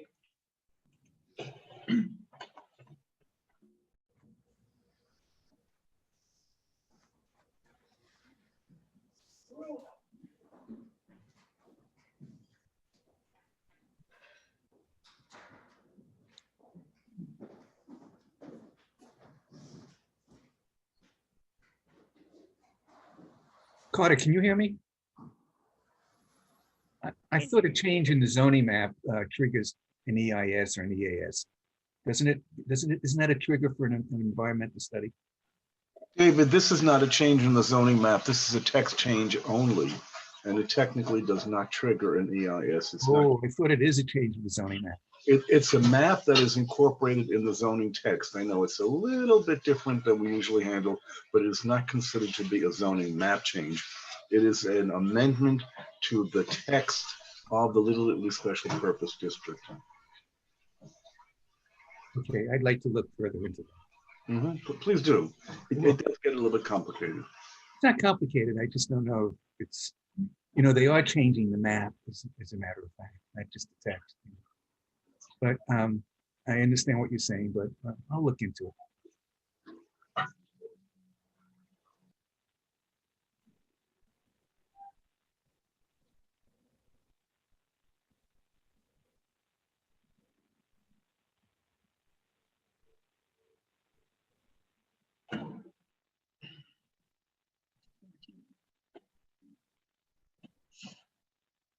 Okay, when everybody's ready.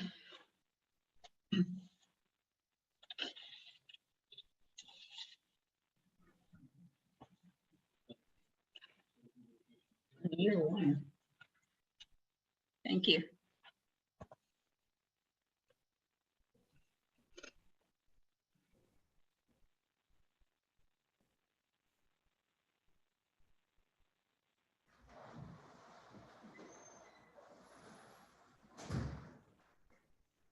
How did I become Bob Gormley? Oh. I noticed that, Sandy. Bob never looks so good. Right. It worked. Oh, here I am. I'm righted again.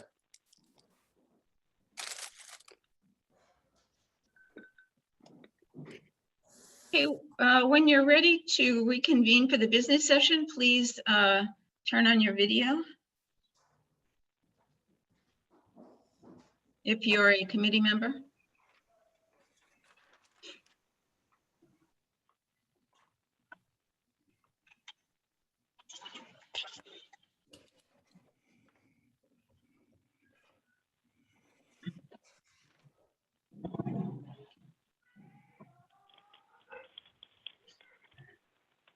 Katie, do you have video or no? No, I don't, but I just put something in the chat saying I'm ready. Oh, I see that. Okay, so 1, 2, 3, 4, 5, 6, 7, 8, 9.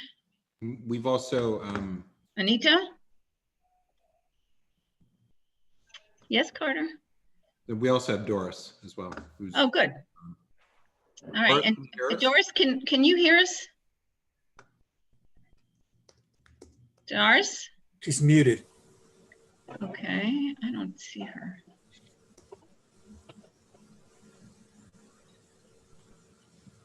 All right, well, we have most people here. Anita?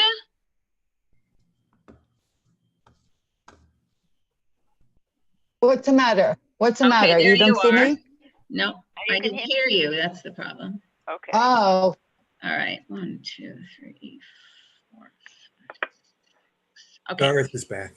So as I said, we're here to discuss the next step in our response to the draft scope of work for the SoHo NoHo Neighborhood Plan.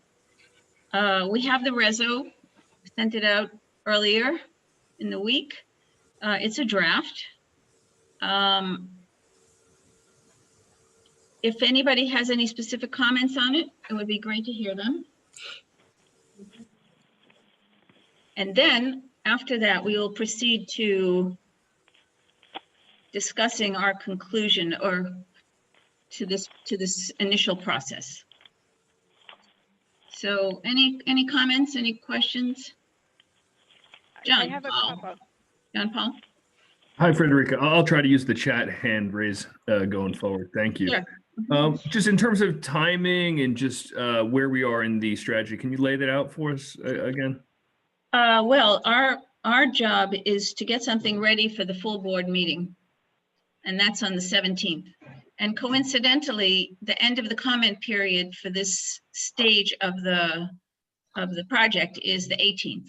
So the reso gets approved at our meeting and it goes directly to to city planning. And then, of course, if the project goes forward, then the next time we have an opportunity to weigh in is once the project has been certified. And then there is a scope of work, at which point we are dealt a hand of cards. Thank you for clarifying that. I did look through the reso a little bit. I'll wait for other people to speak on this before I maybe jump in on anything. Thank you. Okay. Anita, can I say something here? Even though they're not on the committee, you know, it would be helpful to me at least to have some of the folks from like Janine and Bo, although they can't vote, you know, I'd like. No, of course, any board members are welcome to participate. And talk and sure. So Janine or Bo or anybody else who Yeah. on the community board who's not necessarily on the committee, I would like to hear from you. But do you have anything to say, David? No, I'm listening. I want to hear. Okay. Oh, Janine, I see your hand. Okay. I have lots of little comments, which I guess the question is, how should I send those to you? Because I don't want to take up time on this call on those. But also, I just have sort of broad questions. I know it follows the scoping, but I do think it bounces around a little bit. So like retail is discussed in lots of different places. So I think it might make sense to combine some topics in one area versus bouncing around. But obviously that's your decision. In general, I think that it needs to be more specific on displacement in all the areas, not just the Southwest, and include some data that I know people have collected on that. I also would like to, in the discussion of the R10 zoning, the commercial use, I'd also want to touch on the community facility use as well, because with R10, with 10 FAR for community facilities and dorms, that would definitely be an incentive for student housing over non-student housing with MIH. For the other thing that I think is not touched on this in all really, or maybe I missed it, is transfer of development rights and how those will be handled within the SoHo NoHo mixed use district and how that's specifically addressed. And then I guess back to displacement, just hit a lot harder on that with the data and the seniors, many of the original residents and seniors aging in place, and how protections for those tenants need to be more fully addressed. And those are sort of my. Okay, you're right. There are some subjects that they keep coming back to in various places, and we were encouraged to respond with chapter and verse. So they say different things about retail in different places. And so the hope is that the document said different things about retail in different places and addressed what they said. But you're welcome to take a section to edit and beef up what it is you want, and then just submit it and back, and we'll take a look at it. All of the subjects you raised are very appropriate to improve. I have a question for Janine about the development rights. They did not talk about transfer of development rights, if I'm remembering, as an issue for the scope. How would you like that phrased? Is that on your mind here? It's on my mind because I was looking at I'm not going to get the Midtown East redevelopment that they can, in that rezoning, the city allowed development rights to transfer throughout the district. And there's several other rezonings and special districts around the city where development rights are transferred around. So I would just want to have the city be specific in terms of how those will be handled. I mean, that the silence doesn't mean it's not going to happen. It just means that they're silent on it. And I think we should have explicitly ask how it will be handled. So we should ask if they have an idea as to how they would handle transfer of development rights within the zoning district. Yes. Michael, what task might that go to? Well, I'm not sure. I would have to look Let's at look it. into that. Okay, we can look into that. That's something we need to look at and figure out where it will go, but it's a very good point. Okay. And I guess maybe for the addressing height limits, perhaps that would also go in landmark area, because right now there are no height limits. And you can obviously go fairly high with the existing F5 FAR. So the question is, if contextual maintaining the historic districts is a true priority, how does height limits factor into that? So it might go to neighborhood character. Right. Yeah. Oh, and I'm sorry, I have one other comment on the open space area. And this is more than just a nit, so let me go back, find that page. All of my pages are numbered 26. But I know, we'll fix that, no problem. this is the actual page 26. Number 4 and 5, I would just ask that the increase in FAR and the increase in population, both residential and non-residential, be studied in terms of how it can be mitigated without providing and including like the full laundry list of proposals, and include community board 2's or just reference community board 2's district needs assessment in terms of open space. That was on page 25? Page 26, 4 and 5, I would just combine into one. I would not suggest an open space fund. That might be coming later, but I think that's too specific. I'm also wary of open space funds. There was one provided as in the Hudson Square rezoning in 2012-13, and that's basically tied to future certificate of occupancy. There's a complicated formula. But guess what? If everybody builds office space in Hudson Square, there's no C of Os and there's no payment to a future open space fund. What do other people think about the open space fund? Well, I'll tell you about funds, what happens to these funds. Bo will agree with me. There was something back in the days, in the 80s, when we were converting something called the Business Relocation Assistance Corporation, BRAC, B-R-A-C, and when you went from a wholesale manufacturing building to a residential, JLWQA, you had to pay into a fund, I think $30 a square foot. My building did it, Bo's building did it, to help manufacturers relocate that were supposedly being displaced. And I never found out what happened to it. So at this zoning committee meeting about 9 years ago, a developer brought it, applicant brought it up, and he worked in the city. And I go, oh, yeah, whatever happened to that BRAC money? Did they ever get it? He goes, no one knows whatever happened to that fund money. It went into the general funds and got lost. So without that, they get the increase in FAR and there's no direct community benefit, right? Exactly.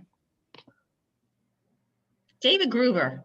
I agree with opinion about that. No, I agree. You know, the bonus FAR without a quid pro quo, paying into a mythical open space fund to relocate open space where exactly? I'm concerned. You know, SoHo doesn't have open space to begin with. To add any population into it, it's not going to pass the ULURP. It's not going to be mitigated,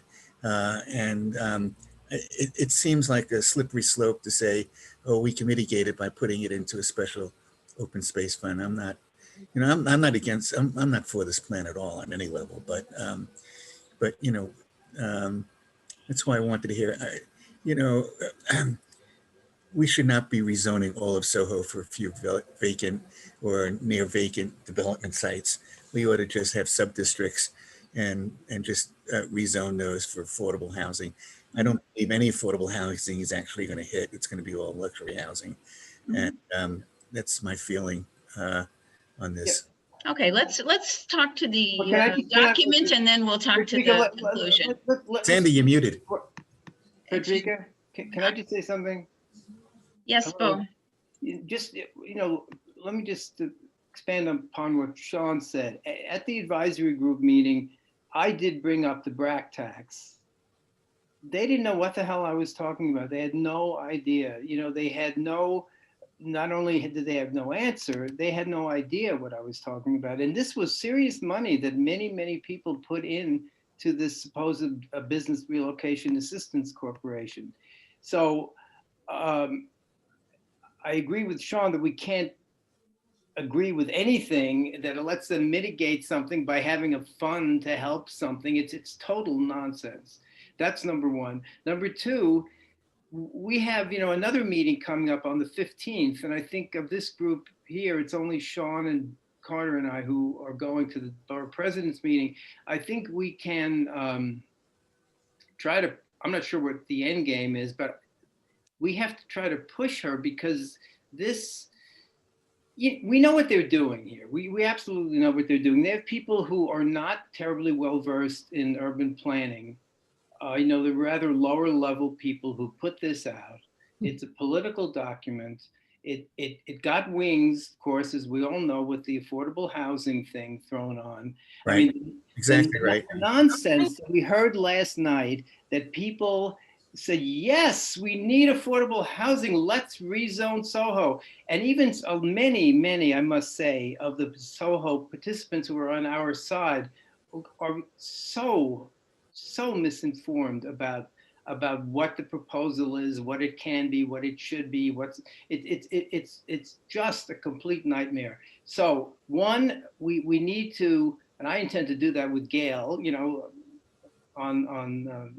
on the 15th, push that this is just, in a way we give credence. I mean, I know we have to answer it. We have to be very specific. And I agree with that. And I appreciate all the people who put so much time into that. But at the same time, we're playing their game because it is nothing but a game. Nothing but a game. They don't give a damn what we say. They're going to do what they're going to do.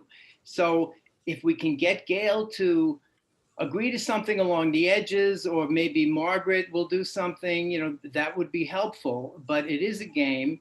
And I think it's very important. I just want to say this again. Nobody seems to, I didn't get any good feedback from this. I know that the people in Gowanus are going to file a lawsuit suggesting that the having a ULURP by Zoom is not correct.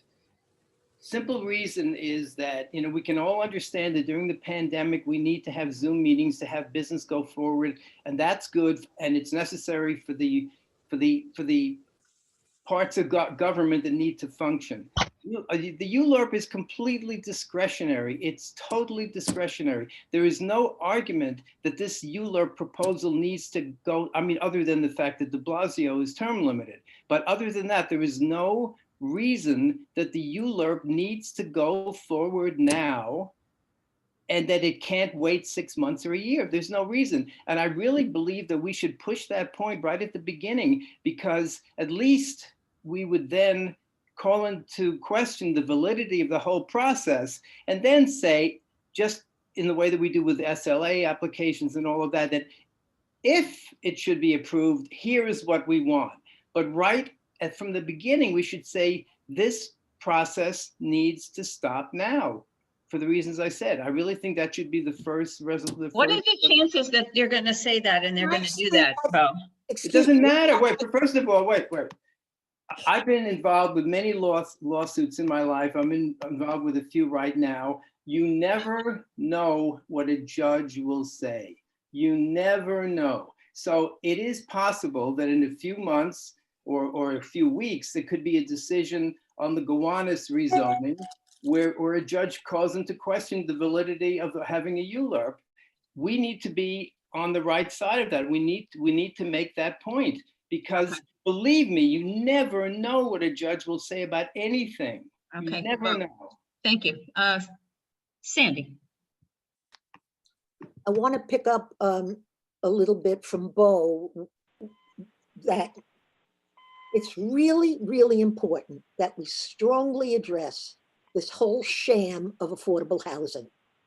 And that's what, all the struggles we've had with projects from Pier 40 and the St. John's building, the buildings around me that got approved under Chris Quinn.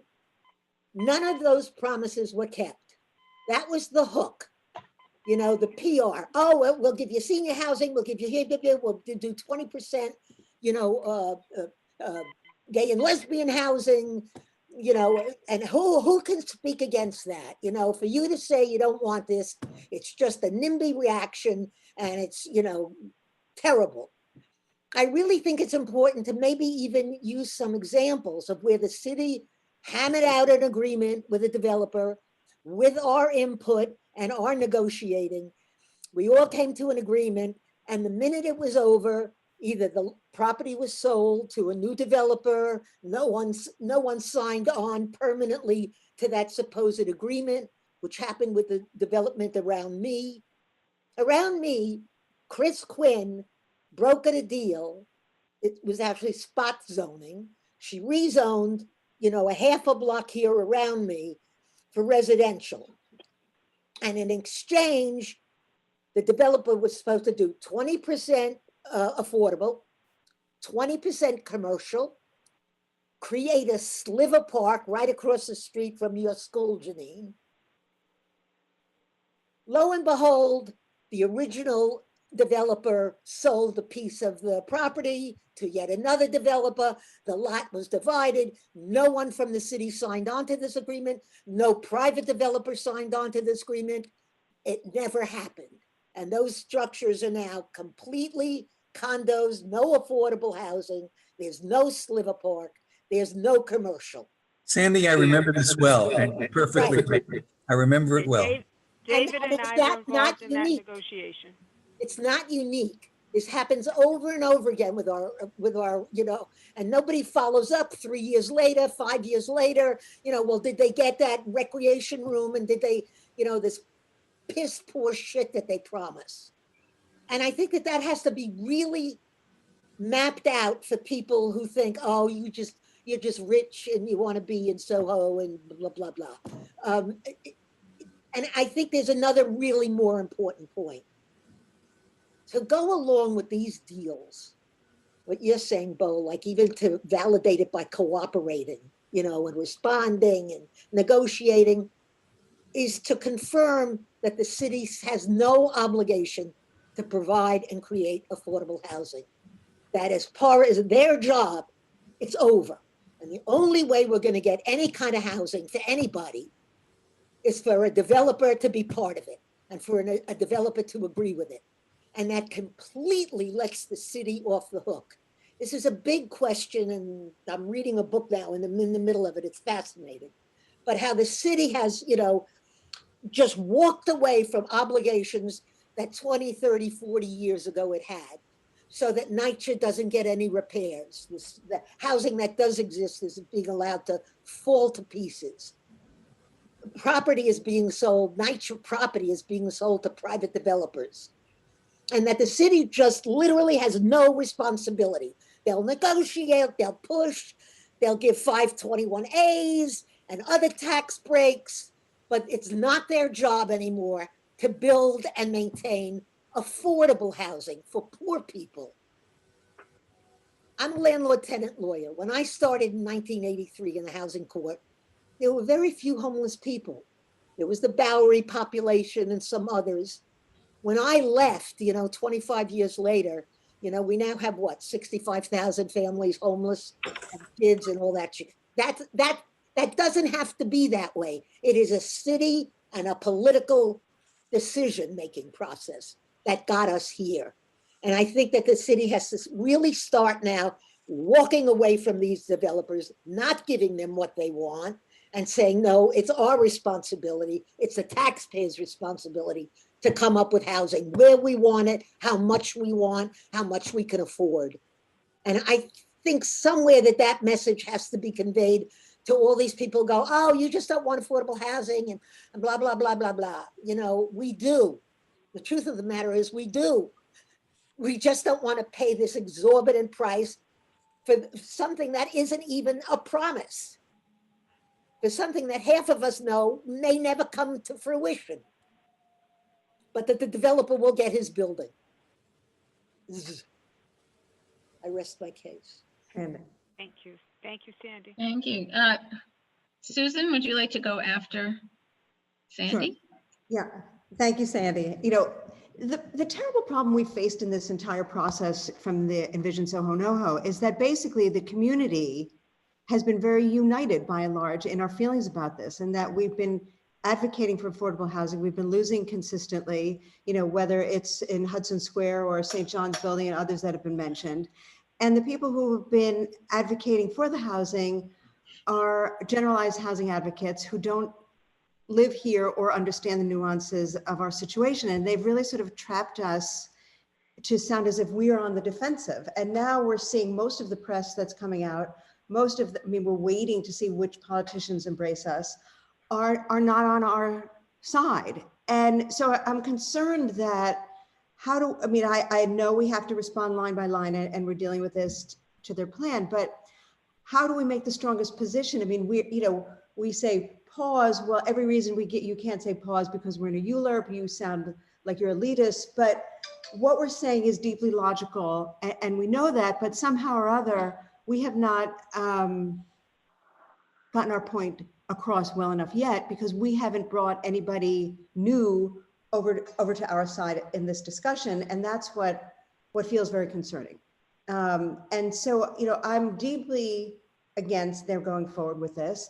I don't know how we get them to pause. I think it's worrying that a ULURP is going to come up immediately, and it's a ULURP from the city. It's not just from a developer for a site. And what it is at risk is very high. It's not just that we're going to get no affordable housing, but the whole city's impacted because they're going to undermine landmarking all over the city. And if we get the new FAR, it's a complete transformation, when we know in reality exactly which are the right sites to put affordable housing, even within the horrible framework that's available to us. Whether we're going to get a new framework or not, we don't know. But we went through this with Elizabeth Street Garden. We offer an alternative that's better than the one they proposed. And they ignore us. And our best hope really then, I suppose, is, as Bo was saying, is a lawsuit that maybe causes us to delay. So I don't have an answer, obviously, but I'm deeply frustrated and angered and despaired from this process, beginning with Envision SoHo to today. And I think we have to be very strong and find a way to just be so clear what the focus are. John Paul, before you speak, I just want to say something about the document. We were asked to cite chapter and verse, but as I was putting it together, and it got longer and longer, I kept paring down the repetition of what they said and what we said about what they said. And there's very little there that quotes what they said. The purpose of the document is really to show how much is missing from their analysis. And particularly in the task section, it goes on for pages about all the things that they haven't done. So please don't think that, please consider that document as an argument, one of the arguments for not going forward. It's and not that is the, excuse me? I'm sorry, I understand that's the intent, but it just feels to me more like a line by line rebuttal as opposed to a broad overview, which is what Sandy's saying, which is what Bo is saying, and what you don't come away, I don't feel that clearly enough just from. Well, that's important. We were asked to rebut line by line, and the document did what they asked us to do. But we will write, if I could just finish, we will write a prologue to this, a preamble, whatever you want to call it, an introduction. And I hope that that's the point where we make the kind of argument that you're talking about, Susan. And just to jump in here with what Frederica is saying, is what we're really here discussing tonight is what we're resolving, which is the conclusion, and also how we'd like to frame this in the introduction. And I think a lot of what is being raised right now is appropriate for introduction to the document. And then the resolved, I mean, obviously we need to respond to the scope. That's the task at hand. We can't jump ahead of that because we need to respond to the scope. We need to do the introduction is so critical. Yeah, no, that's right. And that's, and so what Frederica worked on putting together with all of you was really the work of responding to each of the sections. And that's, as you all know, a lot of work. And so what we're now talking about is what all of that work is supporting or I think, excuse me, I'll step back for a second. Frederica first wanted comments on the actual document. No, this is an important conversation. Yeah, So let's no. Well, I was just saying there's two parts, right? One is comments on what the draft is, which are the general areas. Talk to her. And then, you want to. the other conversation is the introduction and the conclusion, what we'd like to include in there. So those are two separate conversations. I don't want to interrupt this one, just to clarify the two areas. So Susan, just to your point, I think these are the things we want to talk about in the beginning. And Sandy, you're exactly right. We watched what happened at 550 Washington, where we lost all the affordable housing that was promised to the community. Instead, we now have Google there. And, and that happens over and over again. And speaking with people at CB4, they've lost an entire affordable, building with affordable housing there during the Hudson Yards project. We have multiple rezonings that end up with different results than what the city had planned. And, I don't think anybody here is not willing to discuss a lot of these topics, but, clearly this is a very rushed process and people are very concerned about the unintended consequences. Right, well, can I just say one of the, Frederica, if you don't mind? Well, there's three other people with their hands raised, Bo. Well, but this is the same point. Let's we keep losing points by being so fair to everybody.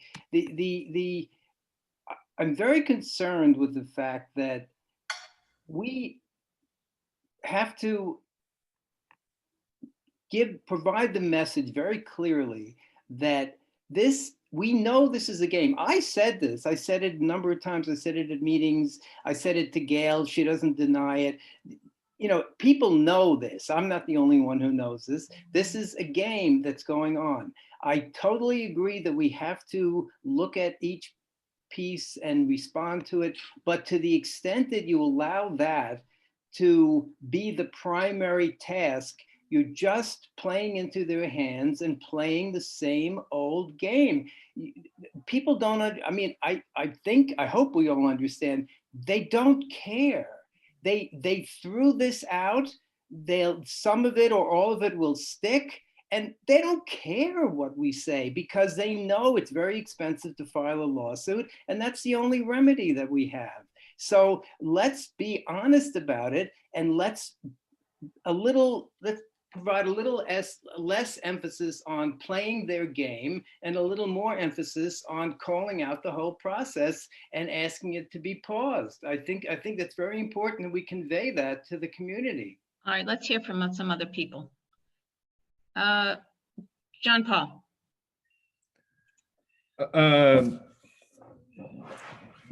I think Carter kind of took the wind out of my sails on my statement, which was, I think, what everyone else here is saying.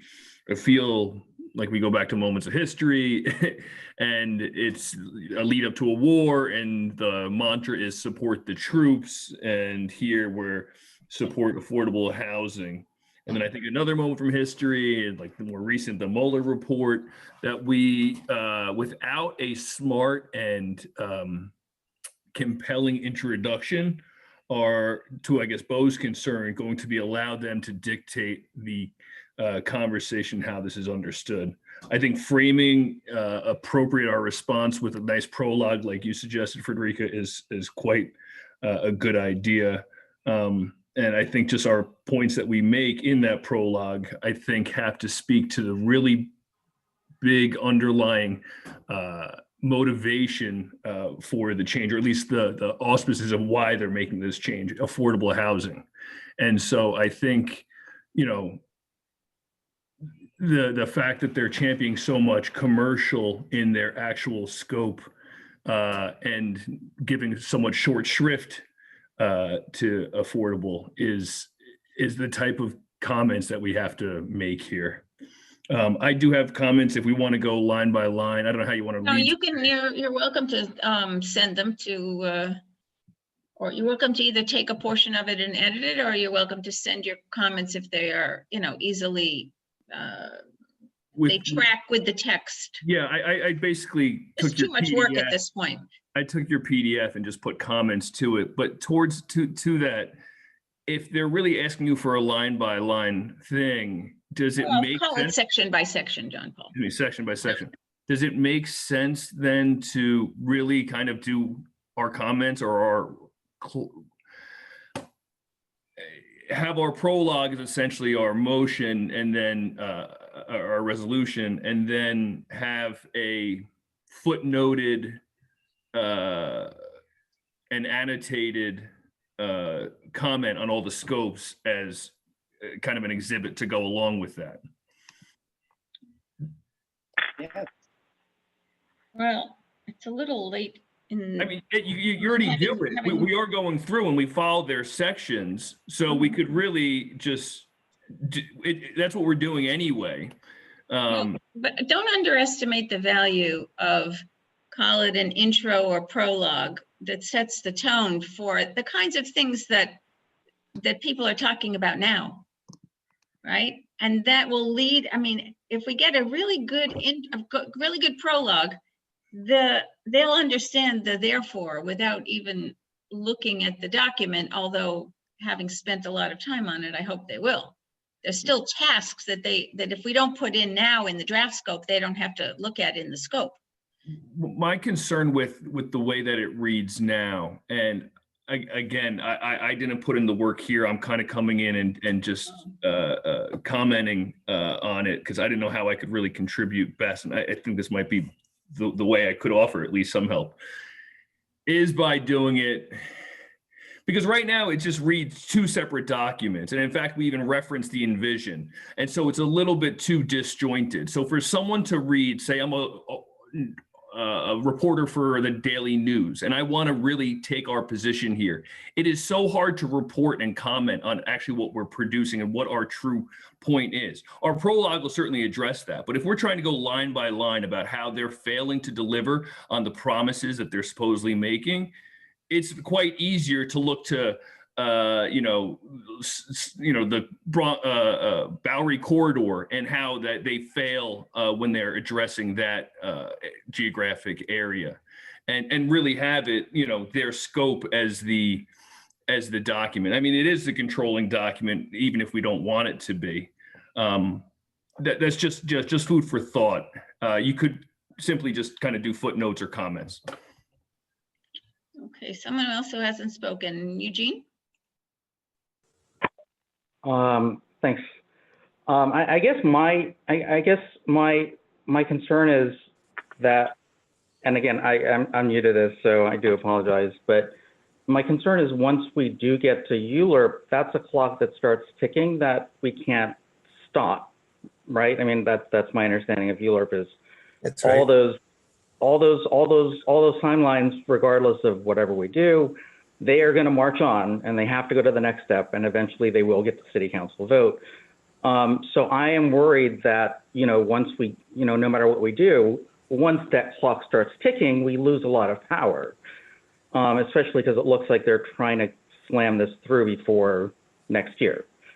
I mean, I think we can still do both things. Bo, like you were saying, this is completely not a legal thing that they're pursuing, right? I mean, that's something that we can say in our forward, and of guess, also summarize, I think, all the objections that the community has had to this for so long. But I still think there's validity in pointing out, the draft itself looks very rushed. I mean, it looks very rushed. I think there's a lot of mistakes in it. I mean, I know they're playing a game, but can't we use some of those same mechanics against them? I mean, if they have to go back and rewrite the draft, wouldn't that delay the start of ULURP because they have to fix their errors in the draft? They may have to do more research. There's also parts of the EIS I just can't see them doing in a pandemic. I can't see them doing a traffic study. How are they going to be able to justify doing a traffic study when no one's driving in and half the businesses are closed?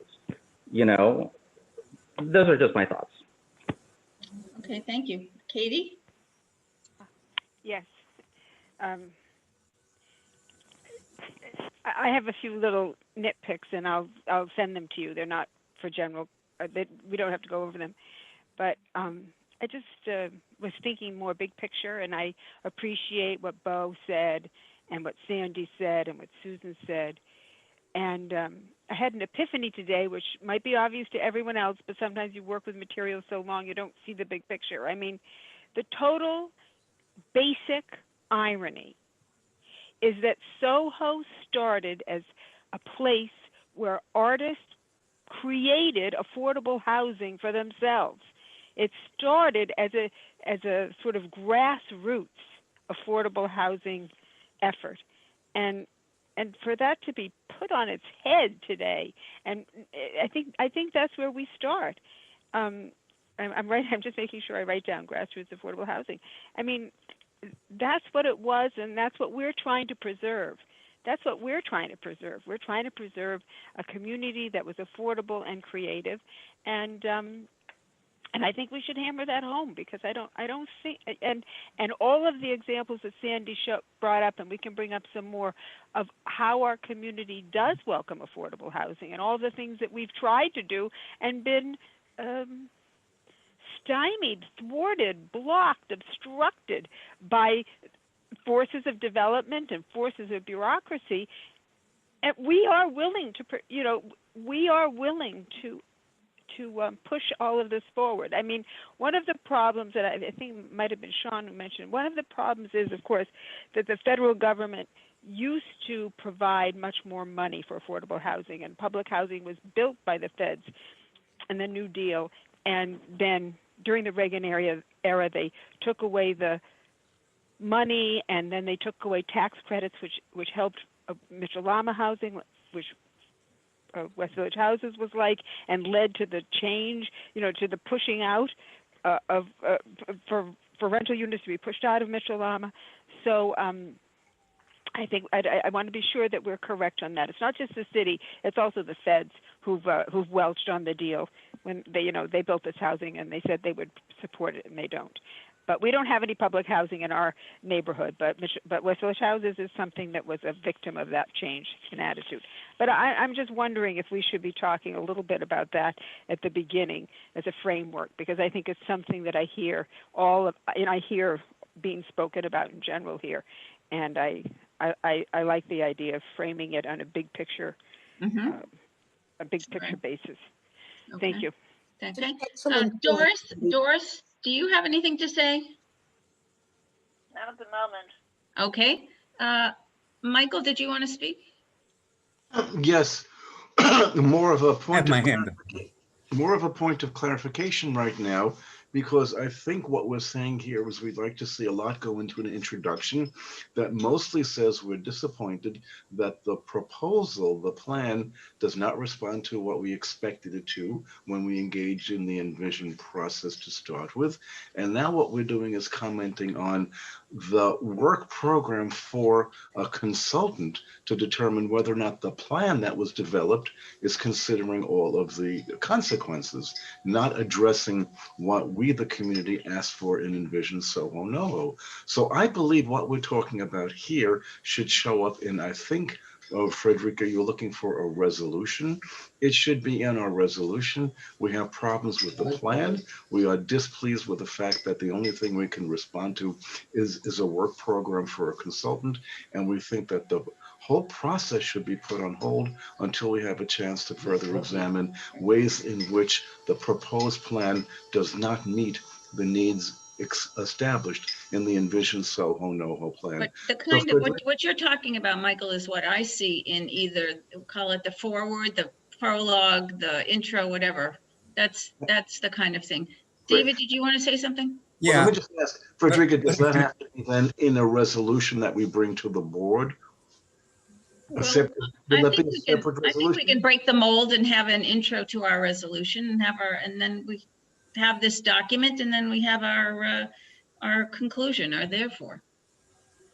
Okay. David? Or perhaps it's a covering letter. I don't know. We can talk about that. But David, did you want to speak? Yeah, the last time we had something this large was Hudson Square, and it landed on it when I was chair. I was very involved with it, as Toby, myself, Rich Cacapolo, and I think Janine was part of it. And we got snookered on that. There was an affordable housing element, but it was only if developers wanted to go build on it.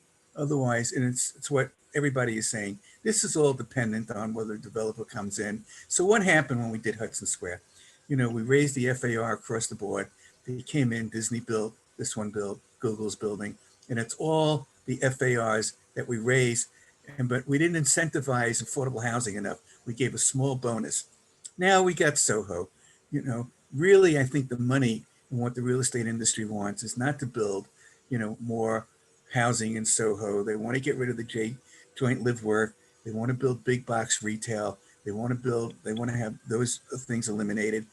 And if they do that, I don't think they're going to start building on top of existing buildings. I don't think it's realistic. But they've hooked on to this affordable housing in an election year, and all sorts of politicians are like jumping on it. Scott Stringer is jumping on it. My friend Corey Johnson is going to go with this. Other people, because it has affordable housing. And that's what we had with Hudson Square. Nothing got built. I think 1 or 2 buildings with some affordable housing got built. And I know it wasn't an MIH, but it didn't matter. We tried to incentivize it. And so now we have, and I think Bo articulated it, Sandy articulated it, we have a game here. And I can't be party to it. And we shouldn't be party to it. So I'm agreeing with Frederica. We'll do our line by line, but I think that the preamble has to be, the preamble or the opening statement has to be what carries the day for us. And it says, we'll do it, but we're holding our nose while we do it because this. And by the way, joint live work is a legitimate, it's been my mantra for years, it's a legitimate affordable housing element. Because if you really just take from, artists, the pool is so small, it drives the rents down, but it's been violated terribly. So look what happened in Hudson Square. We got really snookered. And so let's do this. Let's really concentrate on the preamble. And I think that's what we should do. Okay. We'll go through the motions of the line by line, but that's all nonsense.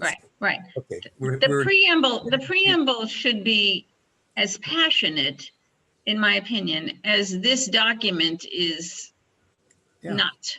Okay. Frederica, I think we're all on the same page here. All right. So right. That's what I'm saying. So now everybody's, there's a hand up. Yes, Donna. Sorry, I'll be quick. I just want to second what Katie said. It really struck me going through reading the response of the community, having my own experiences, knowing what I know from SoHo, that it really is, it's a neighborhood that has been built on affordable housing and is what so infuriates me hearing these arguments about that it needs affordable housing. In my mind, artists could come there. There was no place else for them to go and be able to work and live. So the joint live work is so important. People are leaving the city because there is no joint live work. They can't produce and live in spaces. There is not that type of affordable housing for people that is so needed and so built up the character of a few districts of this city. And then what happened once they did that, it all became gentrified. So now, they're all going elsewhere. So I really support what Katie said about in the preamble, highlighting the affordable aspect of this, how it was built up on affordable housing and how we've lost many of those units over the years. So that's okay. And then to what you said about the details of the other part. Okay, so I want to pose 3 alternatives. Just for clarification before we do that, I'm just curious to hear from everybody. One of the running commentary is that everybody in our community is against affordable housing, which is clearly not the case, but I think that many of us would like to see some alternative plans that actually utilize some of the potential opportunities here of what makes this such an attractive area to build in order to generate more affordable housing. That's a task. And while we don't have the answer to what that is and what that looks like, nobody's having that conversation. And that's important. I think that's important for us to commit to having that conversation as a part of this. I think we have a history of having proposed certain sites for affordable housing that would create large numbers of units. And I'm thinking of the Hudson Street, lot, and other proposals, for housing that went, no one even responded to us about some of those other city plots that could have been utilized. But so, doing what Katie suggests and Susan, the history of SoHo and how, people created an affordable living dynamic community. And once that got, it sort of got eaten up over the years by moneyed interests. And now they look at it as just some fancy neighborhood, but it's not, it's still got those same population in it. I think that's an important argument to make. Right, but we don't want to get bogged down with lists of sites in that No, form. that's- We want to keep it big. Yeah, but that's not what I'm talking about. Is what we have before us is a proposal that's on a timeline that's not had the appropriate full discussion. And and as stewards of the community, we understand that perhaps there needs to be an evolution in the zoning, but it needs to be an evolution in order to protect the positives and then further amend as necessary to achieve other goals. That's very different than what's been. But it's the developers who dictated the question. Okay, this is what we want. Now go scramble and argue and tell us what we can't do. Ha ha ha. But they're the ones that put this out. They're the ones that dreamed this up. It's like Diller's Island on the pier. And so now we're playing defense. Oh, you want to do that? No, we don't want that. No. That's not the actual facts of this neighborhood. You know what I'm saying? You're saying, well, they've got this thing and we have to respond. But that's what Bo is saying, part of the game. They lay out the agenda, and then we're supposed to scramble and try and figure out how to refute their arguments. But that's right, Sandy, that's exactly right. I think, and Carter, to your point, I just don't think that we're not in the game of developing, and other than pointing out sites, there's not much more we can do. The way, I think we all know the way affordable housing works. Affordable housing developers are just developers. They choose to get their funding sources from elsewhere, but from places that want to support affordable housing. So that's how they fund their projects. They're not people who just have a calling that they want to build houses for people as opposed to poor people as opposed to rich people. It's just another way of funding a big development project. And the city, we know the MIH is a complete failure. It doesn't work anywhere because the notion of it doesn't work. It just doesn't work. It won't provide affordable housing. The era of when the federal and state and city and the unions provided the financing for the projects to be built on the Lower East Side has long since gone. So without a change in public policy along those lines, we're not going to get anywhere. So we are fighting against ourselves. And Frederica, to your point, I totally agree with everything you're saying. The only one little thing is I wouldn't call it a preamble. I would say that we have two important sections of our resolution. And one is what you did call a preamble, we should call it section 1. Why? Fine, that's fine. And then we go to section 2. It's hard to be, it's right. If you want to write the first section as part of the reso, it's a whereas situation. It's very hard to be passionate and eloquent in a whereas situation, but we can do that. Yeah, and I hear, and excuse me for a minute, Bo, and I hear what this conversation is great. It's basically that we're writing that first part.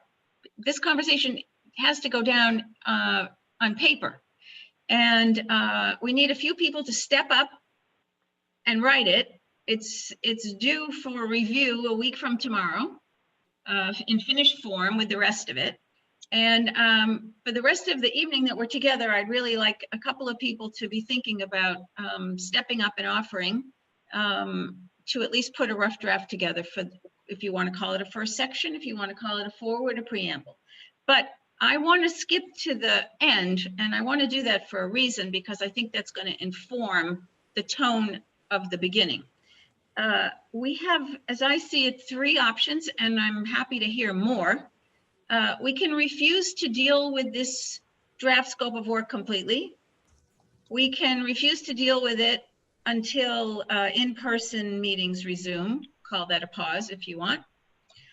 Or we can ask DCP to pause the process while they incorporate everything we say in and what was said in public meetings into a revised draft scope. And the question is, which of those 3 options, or any more that anybody wants to suggest, would be the most productive and the most likely be the most successful.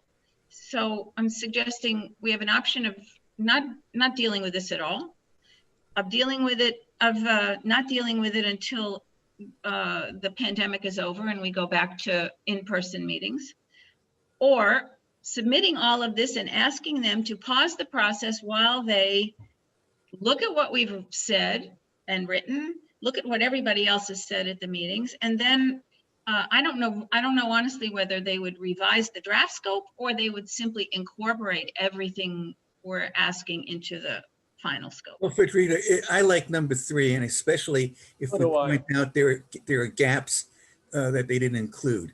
They can't just incorporate that. If we point out, look, you know, like I think it was Eugene who brought up the traffic. There are other, and Sandy brought up some stuff. There are gaps of what was not included, and they just can't incorporate our comments and not include it. Well, It's David, better- I want your opinion about this, because everybody who I asked to contribute was really responsive and it was a great. When we realized you're frozen. Can't hear you. We can't hear you, Frederica. Okay. We have to put it in the chat. Oh, wait a minute, there she comes. Okay. You're- Sorry. you're back. But again, we didn't hear the last part. Okay. I said everybody was really cooperative in helping me write this. And when at the end, I realized they never mentioned legalizing joint live work, which was am I frozen now? No. You're okay. Okay, which was one of the key things that came out of the envision process. So I went back and I searched the draft scope, and those 2 words, legalized joint live work, never appear. How can we have a document? How can we respond to a document that doesn't deal with that subject? And if I hadn't realized it, we wouldn't have dealt with it because, you know, I was being so scrupulous about following their model.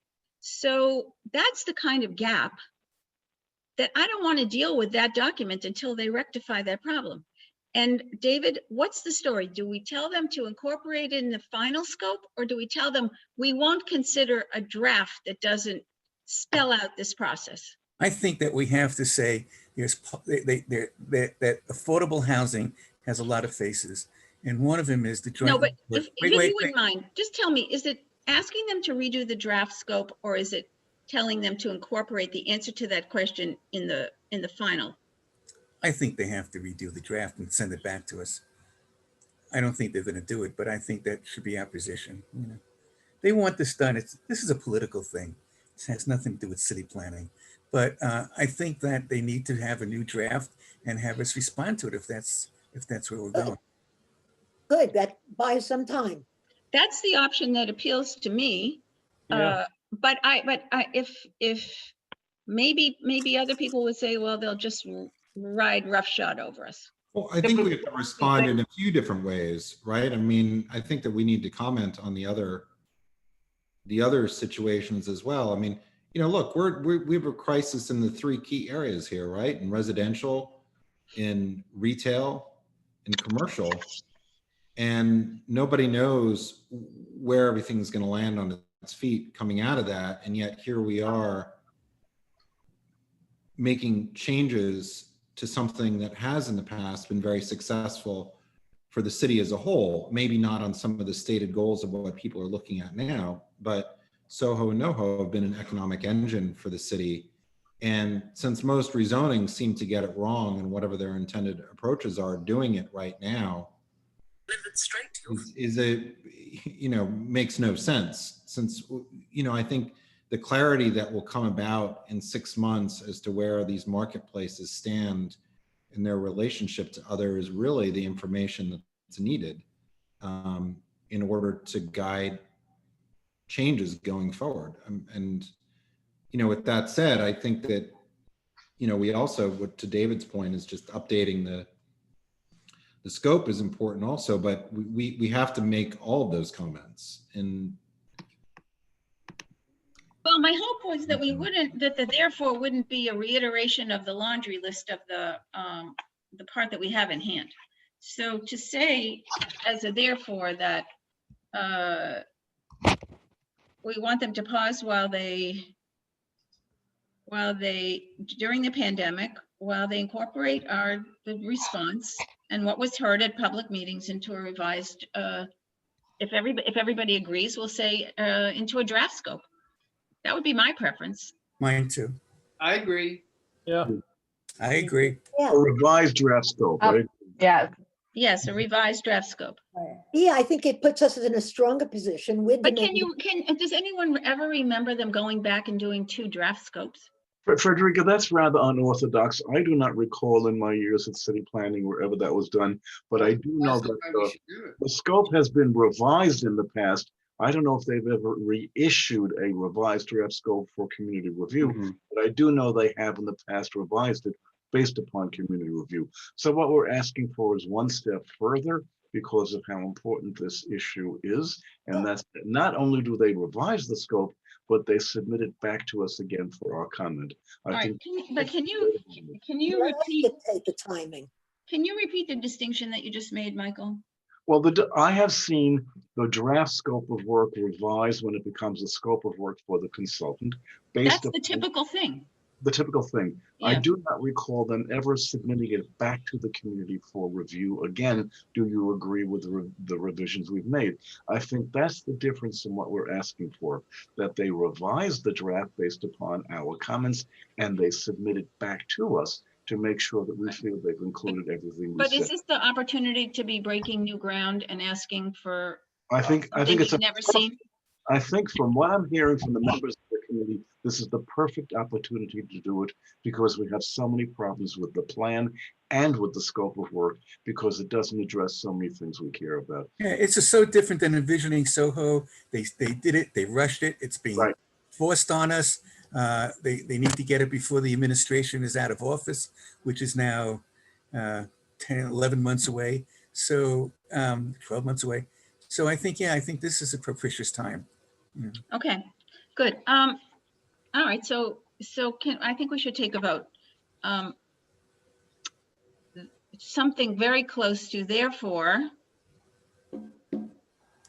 given the pandemic, we asked for a pause while DCP incorporates, I've read this twice now, but I just want to have a official vote, incorporates CB2 response to draft scope and what was heard at various public meetings into a revised draft scope, which will be submitted or resubmitted to the community board. For further review. I'm not clear. So you're going to go through all the items? You're going to say, let's put it on pause and look at all these comments we've come up with? No, use the pandemic to go back and fill in all of the issues we've identified and all of the issues that were identified during public meetings and reissue a draft scope for further review. And that's the crucial part, reissue it to the community and to the public for further review. You don't think it's stronger to say we're not going to go forward until you address the crucial question of the artisan residents? Sandy, I don't think they will listen to us. I think if we say that, they'll go ahead without us. Yeah, they could just issue it, right? And then start ULURP. They haven't been listening so far. Let's be honest. This has been coming up the entire process. It's really like being in the Twilight Zone.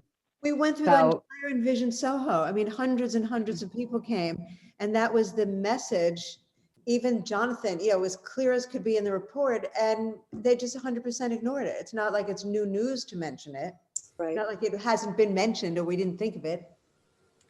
Well, I mean, I think we're, sorry, if we are No, go asking ahead. for something, if we are asking for something unorthodox, I mean, it is, all the economic underlying conditions are changing. We have no idea, like Carter was saying, where everything's going to fall. Exactly. We don't know how many retail stores are still going to be vacant. I mean, Exactly. you can't even evict a retail store right now because there's a moratorium. So, I mean, I just don't see how they can base any, even those surveys about how many stores are open or closed. I mean, technically you can't evict any of them. And it just seems like it's the worst and how time many- possible to start this process. How can we plan for the future when we don't know what the future is and we're in flux? So, Yes. that may be the most, not necessarily passionate, but the most rational card we have, that it just makes no sense. Well, no, I think it's, no, I think making we can make a very good argument that this is an unorthodox approach, but it's a very unorthodox year. Right. So, just to the point where, a lot of these changes are to incentivize certain conditions, but we don't know what those conditions may be. And so the end results of the unintended consequences will be all commercial. And, commercial is a guarantee of longer lease terms, generally speaking, and residential is much shorter. And, if you're looking to finance building a building, certainly not my area, but that's, if you've got one tenant, two tenants as your tenants, it's a different situation to start building than if you're building residential. And with some significant changes, if we really want to look as a outcome as affordable housing, and I said to a number of people, Mr. Botsford during the city planning's question and answer period said MIH is the only tool that the city has, but it's clearly a tool that's not working very well. And on top of that, this is going to be in place for the next 2 years. I'd rather have some better tools in place, as figuring what those might be in the next year as we see where the city lands on its feet as far as the basis point of where we start moving forward. Right. And that goes also, to the other changes as far as if commercial is the desired outcome. We'd like to see something perhaps more, and if that's what's needed going forward, or some ideas, better ideas on conversion. There's a lot of different issues here, but without really knowing what's going to happen in 6 or 8 months, which I think will be much more clear. It's really hard to tell. It could also give us an opportunity to be particularly innovative. And giving it over to city planning is not going to create that unique opportunity. So instead, maybe in 6 months' time, that is a place that SoHo has some control over, because it's on 1-by-1 basis or however it is. But I keep hoping for that. I don't know whose idea it's going to be, but there is going to be some good ones coming up. I can feel it. And we might as well have it the perfect environment to be in SoHo. Once again, reinventing something that's, sour to something incredible. So that would be nice to create. And just highlighting some of the back forth, we're talking about, at 76 Varick, which is outside of the area, but it's supposed to be a residential building with the school at the base. Now it's a commercial building with the school at the base. It's like these plans we've all seen change pretty rapidly. Absolutely. And so the intended results, the worst case scenario that's outlined here is, I'm not even sure that's realistic at this point. Well, we well, need it's how things get done in the city. It's how things get done. So we not need to, surprising. speaking of how things get done, we need somebody with passion to step up and write a page on, for section 1 of this reso. Somebody said we should write it in reso form, but I think it should actually be written in passionate prose. And if we have to break it up into whereases, we can do that. But I think somebody should just put down all the feelings and emotion that has been expressed in this business session. And as I said, we have about a week to do it. So. Well, you know what, Frederica, I'll write up my comments in a paragraph, because I think, I said one thing, and maybe, maybe we could all produce like Susan, I would like to read your paragraph, Susan, sorry. And, and Bo is. I'd like to I read nominate Sandy's, Bo to do it. frankly. I'd like to read Sandy's. Because we've all been having these conversations with And each now other. don't smile, Sandy, because I would love to see you write something for this, which hasn't been included yet, so. Yeah. Sandy, I'm not going to write a page, but I'll write my paragraph. Right, but Sandy's our attorney. I'm sure she's written plenty of these things. I see John Paul has his hand up, and I see Amy Brenna has her hand up. John Paul? Yeah, I'll certainly help with that maybe preamble, because I think my concern trying to deliver on, I guess, option 3, which I think is the appropriate one, is that some of the things that maybe us as individuals are really holding dear are not going to be things that are compelling to a politician who's in city council coming out of a different borough. I think the strongest point they have for just throwing this down our throats is affordable housing.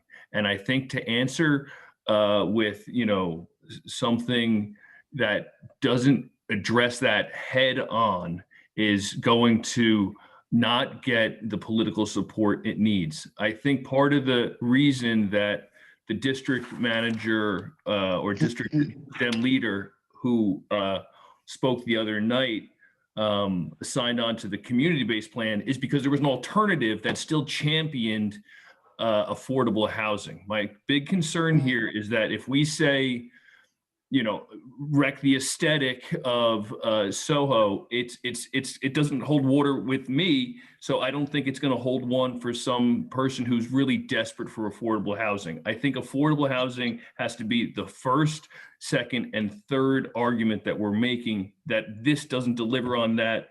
And in terms of how we get there, I think mentioning the pandemic is certainly obvious, and but the rush nature, I don't think we just skip past that. The fact that a draft scope doesn't address or touch on certain things that were in the envision also should be laid out. I don't think you would leave out. So I think first, the first thing would be Bo, as he addressed, this is not, this is an illegal movement on this thing.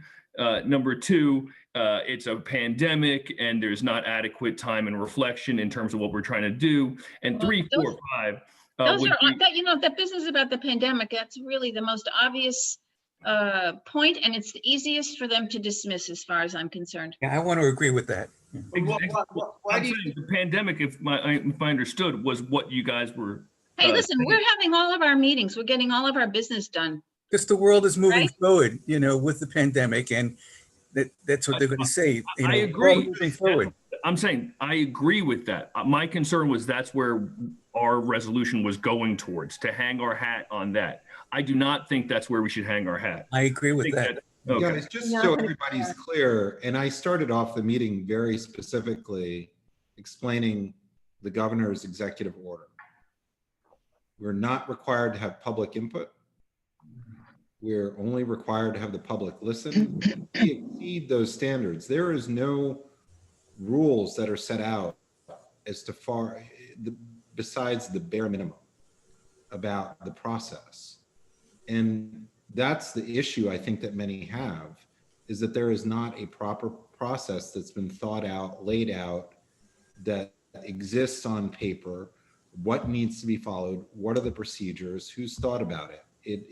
We are doing our virtual meetings in similar fashion that we did our in-person meetings as much as we can, because that's what we believe in, not because it's what we're required to do. And I think that without the written process that's laid out, nobody could even challenge the process, because there isn't one. I leave that more to Sandy for you as an attorney. You might know more about that, or if that's. I don't. Yeah. Housing development is not my specialty. It's keeping. All right, well, but I have a question. Carter, who's behind this? Who's driving this? Oh, the governor? No. Bean? Peggy. Mayor. The mayor, Vicky Bean, the mayor. Giuliani. listen, I'm gonna call on Amy Brenner. Hi, thanks. Yes, hi. Thank you for allowing me to speak. I'm not on the committee. I don't know anything about land use. I do know about messaging, and I'm happy to help write this if that would be helpful at all. I just want to second what John Paul was saying, that if this is a political process, I think, and it's about affordable housing, that would be the way in, because we can say as much as we want about the pandemic, et cetera. People are still going to need affordable housing when the pandemic is over. I mean, all the things you're saying, I understand and agree with, but I don't think the pandemic is an excuse, because we know people are going to need affordable housing. That's not going to change. And in fact, we might need more affordable housing. So I don't think that's the way in. I agree with John Paul. I also agree that, yes, we have to first, second, and third talk about affordable housing. I think the stuff that Sandy was talking about, I think pulling together some information to say, we have been down this road. We were promised X number of affordable housing. We got X, Y. We got X here, X, Y. Just be very, very clear and say, we want affordable housing. We've supported it in the past. We've never gotten what we were promised. And we can't expect that we're going to get it here without these changes. All right, Amy, have you read the draft scope of work? I think I did. You did. Great. Okay, great. So we have a number of people here. I just want to jump in for one quick second to point something out. The affordable housing is the lead on the entire proposal. The rest of the proposal also needs to be addressed. I mean, there's such a minimal affordable housing that's being put forward here. That's the lead on these huge other changes. So I was just talking about the forward. I was talking about the forward, the pros at the beginning that puts it in context. I'm not talking about the rest of the resolution. I'm not a good person to help you with that, although I'm happy to, I proofread and I can wordsmith. I'm talking about the very beginning, where you're going to grab their hearts and minds, and that's the forward. And if you want to get press involved, that's what they're going to look at. Okay, so a document, a forward that's written by a joint effort is not going to work. So I hear a few people who are willing to step up and write something. If you're willing to do that, I'm willing to try and pull it together into one forward. Is that, so John Paul, are you willing to write something for Saturday? Amy, are you willing to write something? Sandy, please say that you will help and write something. I'll try, but I can't promise. I just want to say to Sandy, you don't have to actually write it. You can do one of the transcription things. Just tell it like it is. It'll come out. I'll just talk about words. Sandy, I'll interview you and I'll encapsulate what you say. That would be great. That would be great. It's recorded. We already have a transcript. That's the I'll point. write, I'll do it if Susan will do it. I'll do it with Sandy. Well, okay, okay, and let's get it by Saturday so that we have time to edit it and massage it, because it's going to be the way we step out. And if it's weak, they're not going to then turn to the 35-page document. I'm sorry. No, go ahead, John Paul. Thank you. And I know we're calling it the forward, and at some point we're calling it section 1. I'd like us to revisit a suggestion I made, and maybe it's because I made it, I'm asking for this. I think including as essentially having our resolution, this section 1, and then, the therefore on that same page or that same first couple of pages, and then have the scope as an exhibit. I don't know, I'm an attorney, and when I draft a document, I want my strongest to be there. And what supports my point here? What supports this resolution? Exhibit 1, this annotated scope. Or We can easily do that. We can easily do that.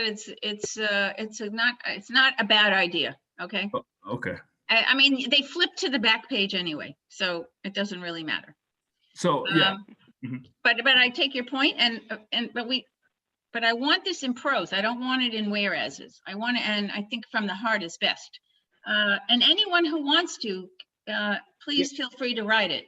Well, I'm happy to try something. I mean, Please, Bo, please, because that would be great. You have a lot of opinions. It would be great to see them in writing. I'm acutely non-creative, but I'll try to do something. All right, great. I'm going to ask Eugene to speak and I first. will bug you. Eugene. I'd also volunteer to help write Great. some as Okay. well. And but I just wanted to point out two things. One is this seems to be the only project at all that DCP is moving forward. If you look at the rezoning commitments tracker the city maintains, all of them are on pause because of COVID. I mean, I'm looking at it right now, and all 6 rezoning projects are all on pause. I think the second thing we're not talking about is the economics. You know, when the Envision SoHo, you know, when that all happened, you know, they kept pointing out that we're like the second biggest retail destination or producing, you know, that amount of money for the city. I think we should point out that that's in jeopardy. I mean, we don't want to ruin the golden, you know, the golden goose or whatever that the city has in SoHo. I mean, we have stores that are just sitting on the sidewalk right now, right? So, I mean, we don't have a master plan to keep the retail engine going. And I'm not sure that the DCP plan, you know, helps. You're right. So Sandy and Susan. I would just clarify that Gowanus is moving forward. But if you read the scoping documents, which I did, they said that they completed all of their EIS analysis last February, pre-COVID, and that started a couple years ago. And that's expected to start ULURP this spring. Janine, did you want to contribute to the first part? No, I did not. You have enough writers. Okay, that's what I think, but I didn't want to overlook you. No. I'm marking up my thing. You're sending back your comments on the page numbers. Okay. Matt Metzger. Just very briefly wanted to second John Paul's contention that the first, second, and third points, at least of the preamble, should be affordable housing and affordable housing only. I just think it's the strongest. It's what all of us can agree on. I think some of the other topics we disagree on, but and I think other people would disagree with us on. But thank you for all the hard work of this committee. Okay, I want to point out that So everybody legalizing, sorry, Carter, legalizing joint live work is affordable housing. Right. And let's expand our definition in the 3 points to include all kinds of. I'm with you, Frederica. Absolutely with you, Frederica. I agree with you on that. This is purely a how do we best, in my opinion, how do we best position our arguments for others? We can't just hammer away at. One of the things that we have to say is that there's no guarantee of any housing being built in the plan that's presented to us. Right. None. And so that's really the main argument, is that the plan fails right away in its objective, not to promote the affordable housing, is that the plan itself fails in achieving that. Right. And And that's a big distinction. That is a huge distinction. And what it gives away, though, is a tremendous amount of development rights. And you know, that's the underlying issue here, but there is no, I mean, this is very unlikely to result in affordable housing were it to move forward. Everybody likes that because it sounds good, but doesn't seem feasible. And the more and more people have been looking at the specific sites, the less and less likely that outcome seems. So I just want to make that clear to everybody before they skew too far away. That's what should be in the preamble. Yeah. You know, all these people who are supportive of this plan are supportive of air. You know, there's nothing there. Sandy, you're writing. Just keep writing it down. Rodrigo, I didn't get what you meant by I'll saying. dictate it to Susan. Right. Rodrigo, what? Their rights. Sorry, Bo? I didn't understand what you meant when you said that legalizing joint live work is affordable housing. Well, I don't know what you mean by that. Making sure we don't lose all these joint live work units. Yeah, but that's a function of whether or not they're rent stabilized and. Yeah, I agree. It has really nothing, the fact that there's a use group that says joint live work doesn't really. Well, all right, but why was that such an important part of the Envision SoHo NoHo process? It was Well, I think you need to differentiate between joint live work quarters for artists that are owned and those that are rented. Well, then let's do that. No, but the thing is, wait. I tried on the advisory group to make this point, but we never got anywhere. And there's a conflation, you know, all these things get conflated, and it's not, most people don't know what AIR even stands for. So people in the city planning department. So the thing is, the fact that you have a use group that allows joint live work is also beneficial to high-end developers. You know, it's not. Well, obviously, I'm not talking about that, Bo.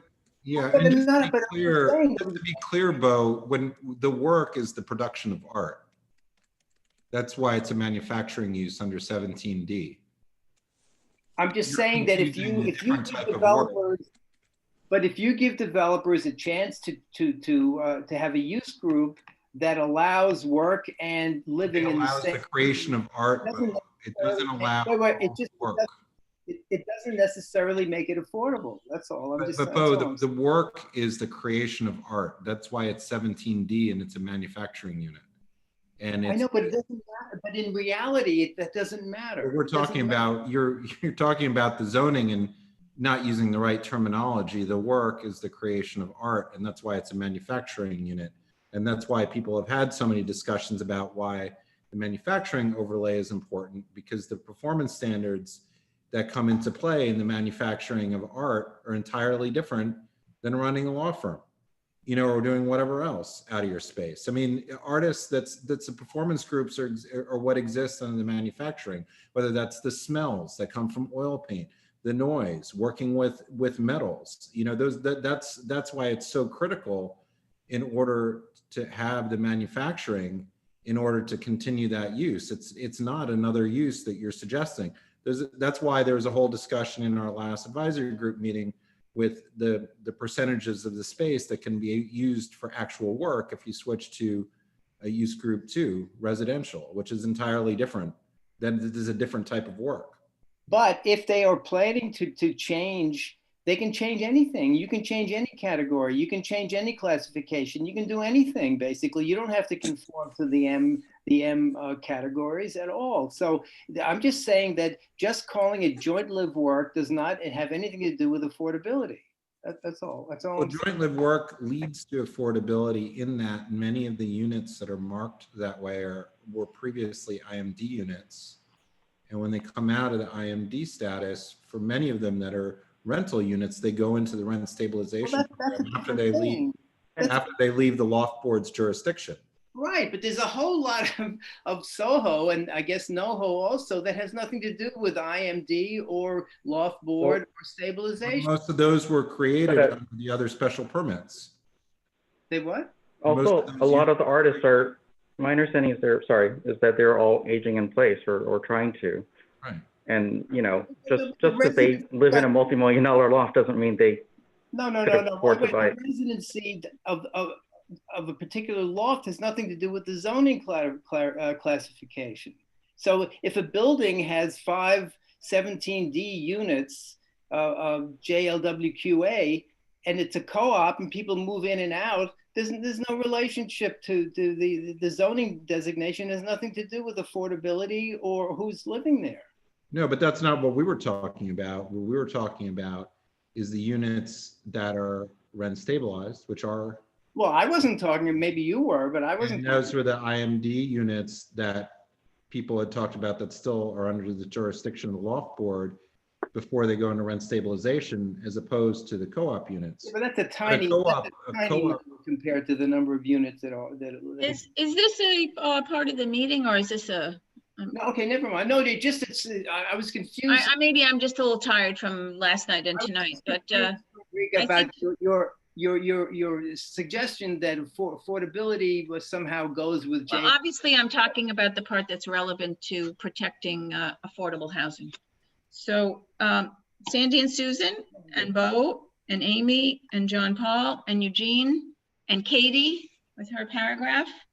If we can see that on Saturday, that would be great. And Michael, thank you for encouraging us to do this. So anything further? No, it's time to end it. Okay, see ya. See ya. Thank you. Thank you all. Thank you. Bye. Good night. Good night. Thank you, Frederica. Good job tonight. Great job. Good night. Thank Thank you. you. Yes. Frederica. Thank you. Very, Great very job. good job. Thank you, Frederica. Good night, all. What is it all about?